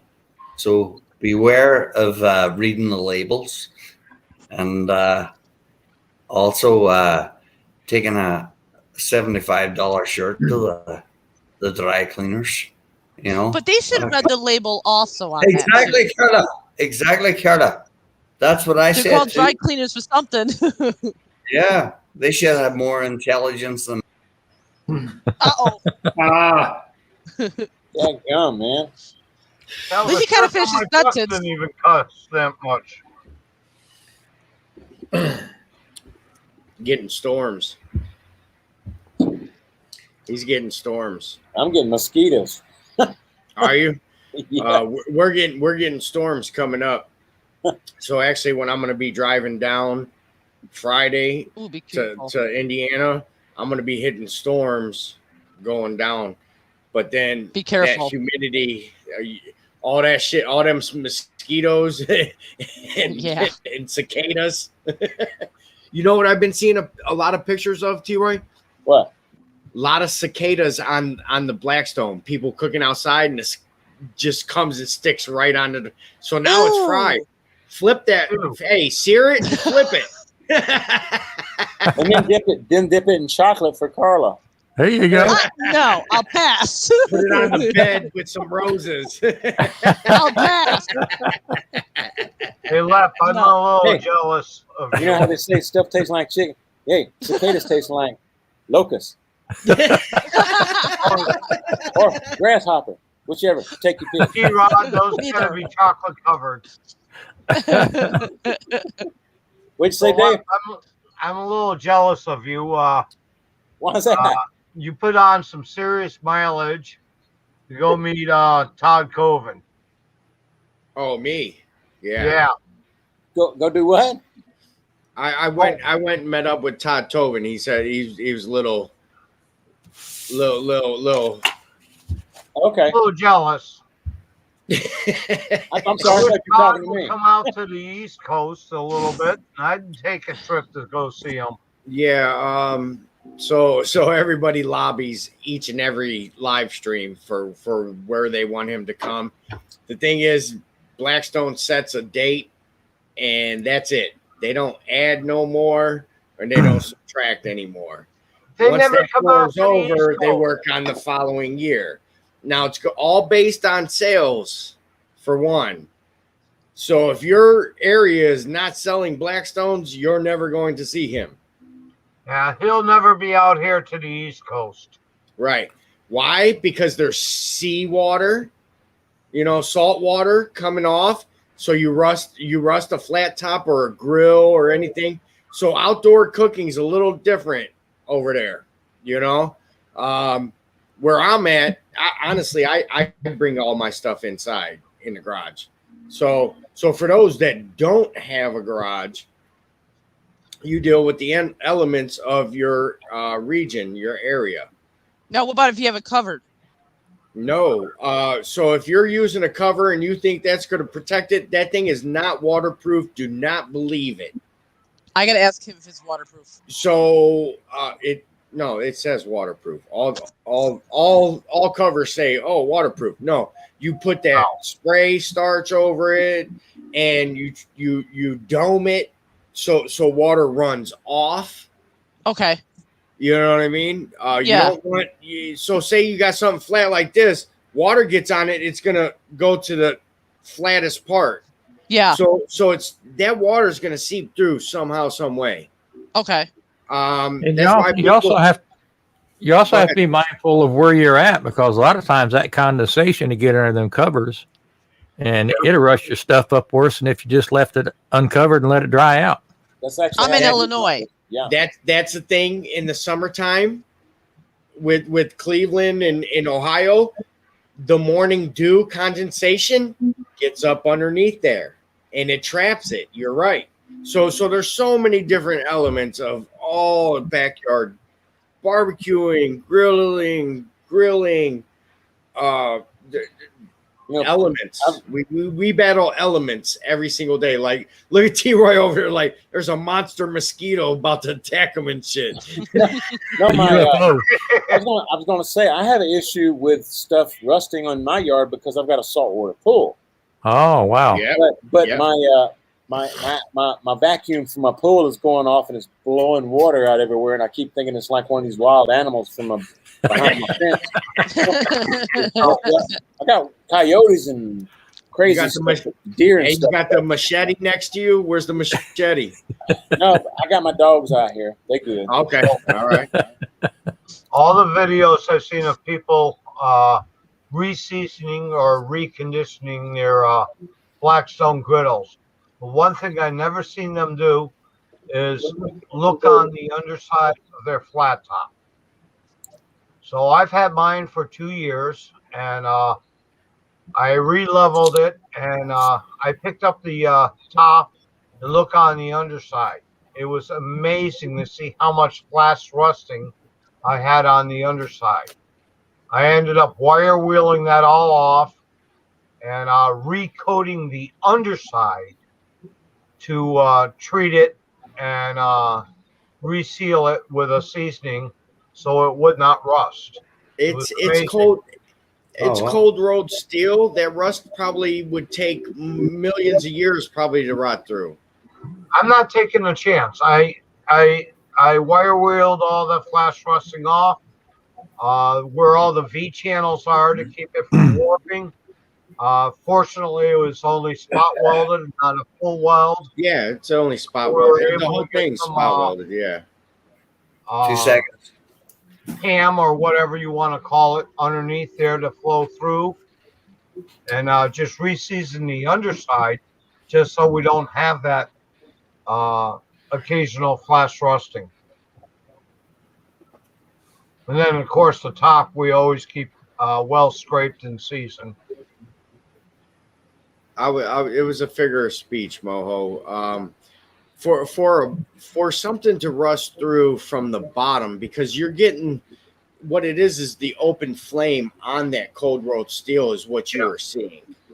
It'll turn white, it'll turn rust, it'll turn different colors. It'll discolor for sure because it's hot flame on the bottom of it. If it's not going to rust through like a car, you know what I mean? The car metal's, you know what I mean? Yeah. Eighth of an inch thick. That's a lot thicker. I don't think you would have to worry about the undercarriage as much as like a car in the Midwest and East Coast with salt. You know what I mean? I would concentrate more on keeping the top pristine versus the bottom. Well, I found as the years go by, I just buy thicker metal and don't sweat the rust. Yeah, honestly, It's just going to happen. Right, rust happens. Right. no, Diamond. once a year I do the undersigned. The beginning of the year I treat everything, and then throughout the year Over there, Bob. I do the top coat.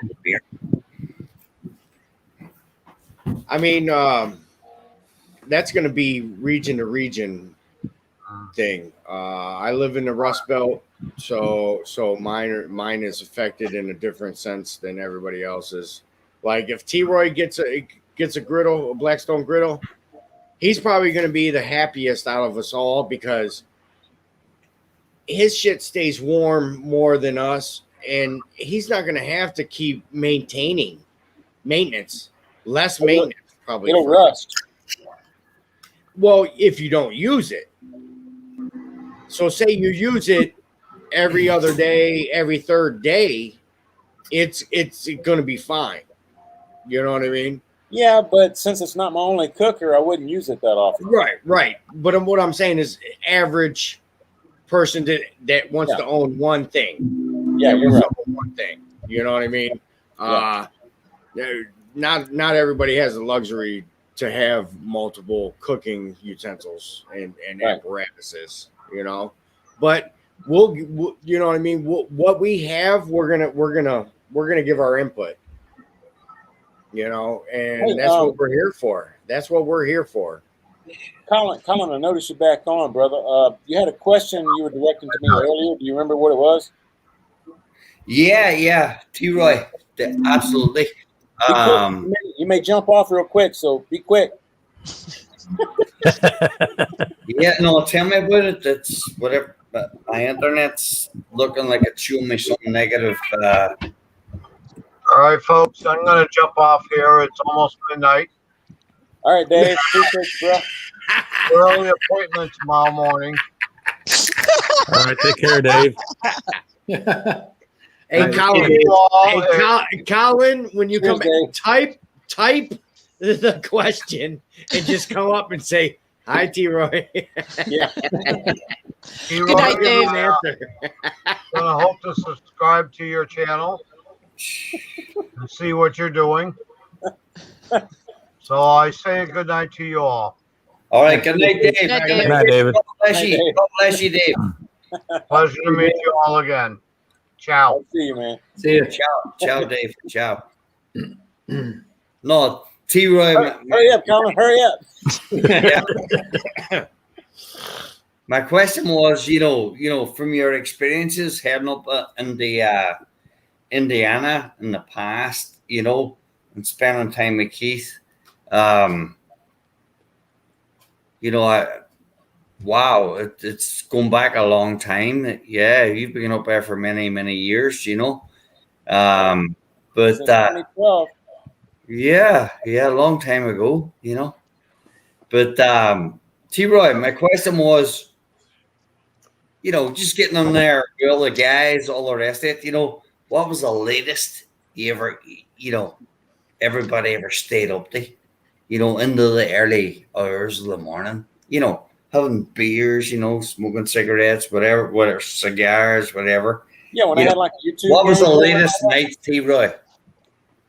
Yeah, I had a nice crawfish boil over here, and again, I always do barbecue whenever I do crawfish boils, and have like, you know, 15, 20, 30 YouTubers over here along with their husbands, wives, kids, whatever. Mm-hmm. We were over here till about 3:30 in the morning. Woo! Most recent one. Yeah, so it goes on long, and usually I have everybody come over about noon, and then I'll try to have everything ready to eat about 3 or 4, and then we have time for sampling stuff later on, you know, like some whiskeys and some scotches and beers and stuff like that, you know, after hours, which, again, 3:30 in the morning, we were still, we were having a good time. It was fun. Yeah, you guys were still motoring about 3:30 in the morning, you know, and you know, the reason I asked that question is for the fact that, you know, I remember, you know, myself and my old pals, you know, we used to we used to stay up late at night, somebody was doing a bit of cooking, or there was just maybe there was a game on that evening.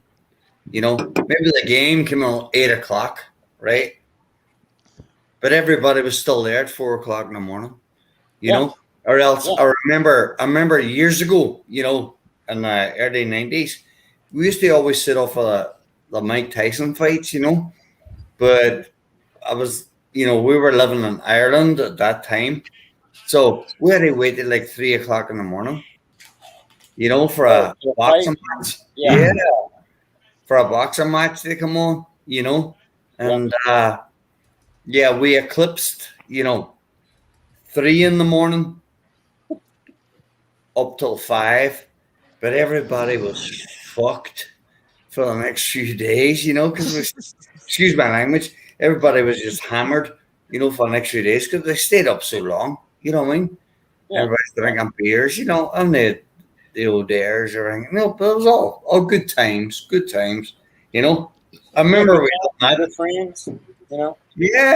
It was good comrades at that time. Good friends. And gosh, I haven't seen them in years. But that one particular night we stayed up for Tyson v. Holyfield when he bit his ear. Bit his ear off, yeah. Hey, it was crazy that dude came in with that helicopter propeller thing. It was a crazy night to begin with. It was a crazy night altogether. Explain. I'm missing something. or am I missing a lot? No, it's just memories. That was 1990. It was like 6. Never mind. Yeah, it was you weren't born yet, Carla. No. 94. I'm over here looking at houses. So I keep getting emails. I think we need to play a little game called "What's Rob Eating?" Oh, here we go. This is fun. It doesn't matter. He done finished it. The munchies. We've got a couple things to choose from. So I have chicken noodle soup. Ooh, sounds good. Some mac and cheese. I like mac and cheese. Yeah, anything with cheese. Got a like a meatball sub. Damn, you didn't want to get up again, did you? Yeah. Wow. You're chowing good. Are you going to eat all that in one sitting? You're chowing good. We may be here till 3 or 4 or 5 in the morning, Colin. He's ready. He's stocked and loaded. And he's sitting on a bucket. And I've got one more chicken quesadilla left. Jeez. Oh my gosh. Godbuster. You got Godbuster tonight. Mike Wood, Augusta, Georgia. Yes, you are correct. So a lot of griddlers buy the hard cover and then put the soft cover over, which gives it double protection, and it's easier to maintain your griddle through. Maybe you're not cooking on it enough, That's what the issue is. How often are you cooking on this thing? It's made to cook on it every single day.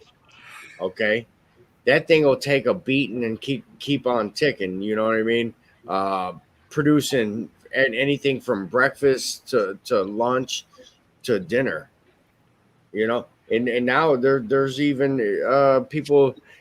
They got the air fryer option. So now there's people doing desserts in the air fryer, they're following Booger's recipe for something, but actually doing it on the Blackstone.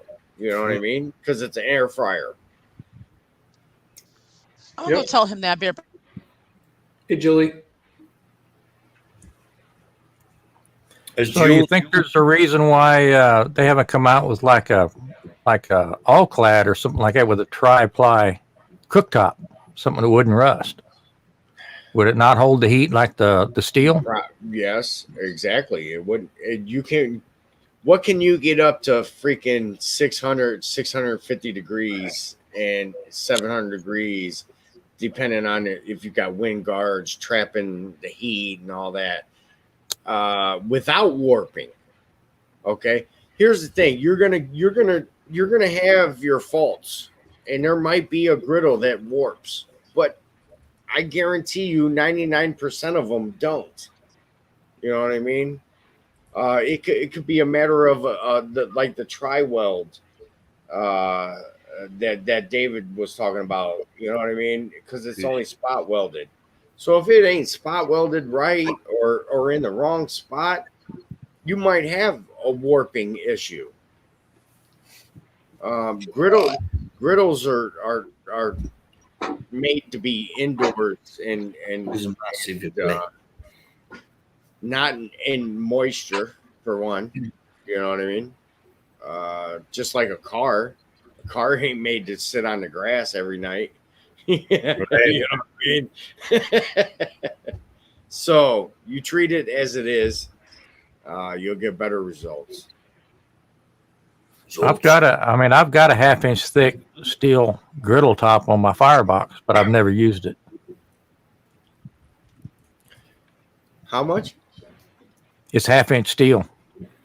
Oh, I mostly use it for hot plate, but it's made for grilling. Right. So it's seasoned and treated. All the oils are baked out of it and all that. Oh yeah. I mean, it's made for a flat top to cook on. I've just never used it for that. Okay. Mainly because I didn't want to clean it up. Yeah, and you have, but you know what? Here's a good thing about any griddle that we're using. I don't care what make or model, the thing comes off, right?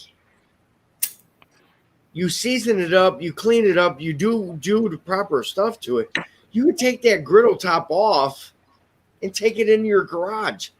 Now it's in a heated environment or a better insulated environment that you don't have to deal. You just take the cooktop back out, set it on your griddle, and you're ready to go. No, that makes sense. Now, Right. would that be more protection for it too, with the water and the rain and all that stuff? You just take the Fuck top yeah. off. Yeah. If And he you can still have cover a it. spot, and you could find some kind of like, We have a shed. Here's the thing, the fucker's gonna stink if you bring it in your living room. Okay. No, we put it in our When you're shed. watching TV, Slide it under the bed. you're gonna fucking smell the last diner you've been to. You know what I mean? We'll put that sucker in our shed first. But again, is your shed, does it get moisture? You know what I mean? Shit like that. You know what I mean? I don't think so. Where my garage don't. I'm thankful. My shed doesn't. I don't have no leaks. I don't. Knock on wood. We don't have no leaks either in our shed. Our shed's actually pretty good. Yeah. So if you take that griddle top off and store that, just the top. That's okay. And then you get the covers and do all that to just protect your frame and your burners. Okay. Because your burners are not going to get grease drippings on it. You know what I mean? And burn that bitch out. That's a lot of gas griddles. They get drippage and they burn themselves out because nobody maintains a gas grill. You know what I mean? Okay. There's so many replacement parts. Here's the thing. It's the gas burner, same as any other grill. You just have a big metal plate over that. You protect the big metal plate. That's number one. You're good to go. He can put the cover on top of that on the burners because we got the top for it. It came with it, so he can take that griddle part off of it, put it in the shed, and put that top back on just to protect the griddle part. So that'd be fine. Yeah. And he put the cover on top. Yes. Okay. And So don't always dome the cloth covers. Okay. So I can have. I bought him. You don't want this. You want this. Okay, because I bought him like a cheese thing. I can have him stick that underneath where it kind of domes it. A bowl, bro. Bowl. A big bowl. Okay. I promise your husband will know how to tin it. Okay. Come look down in the morning. It all come to him. Hey, folks. I hate to break up the party, but I got to run. It's getting late on my end, and my wife works tomorrow. So, Roy, it's been great seeing you again. yeah. Hanging out with you, brother. Appreciate y'all. And All right, have a good night. Cheers. So, Karen, we say good night. Love all you. Will do. Thanks, Grumpus. Thanks for helping out, man. Hey, have me on any time there, Rob. I appreciate it, man. Thanks. All right. See you next week then. Thank you, T-Roy. See y'all later. All right. Good night. Night. All right. See you, man. Do you know what I love, right? About 2006, 2007, I spent a lot of time down in Londrina in Brazil, right? And what I used to love, what they used to do, they used to do the barbecue and that, but what they had done, it wasn't any of the fancy stuff like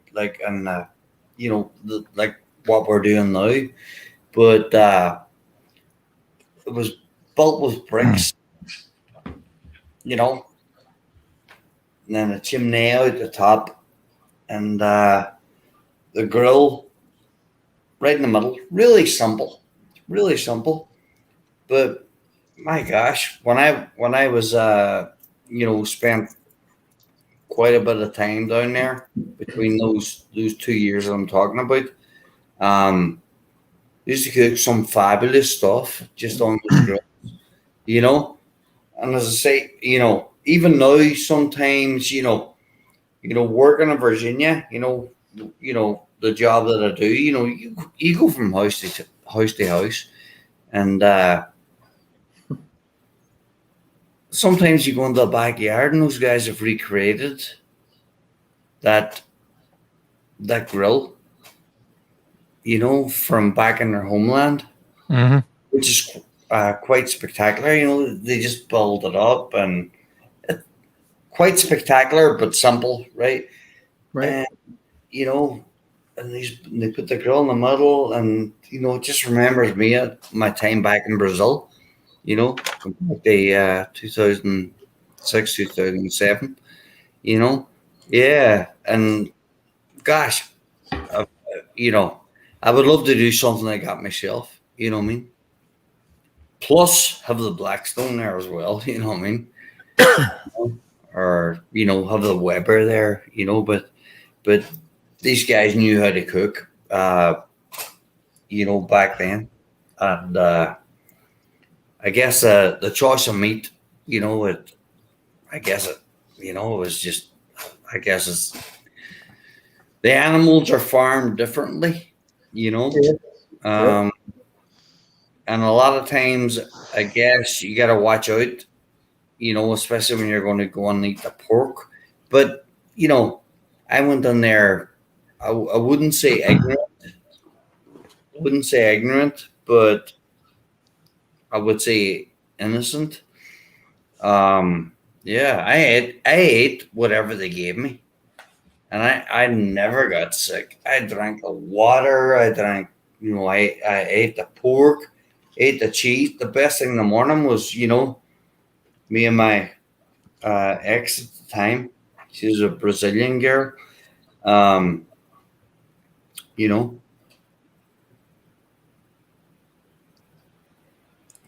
We used to go to the shop in the morning. We used to go to bakery in the morning, and fresh bread, sliced cheese.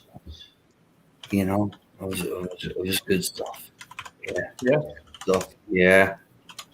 But then anyway, that's just memories. Sounds good, man. Yeah. No, it was awesome. Yeah.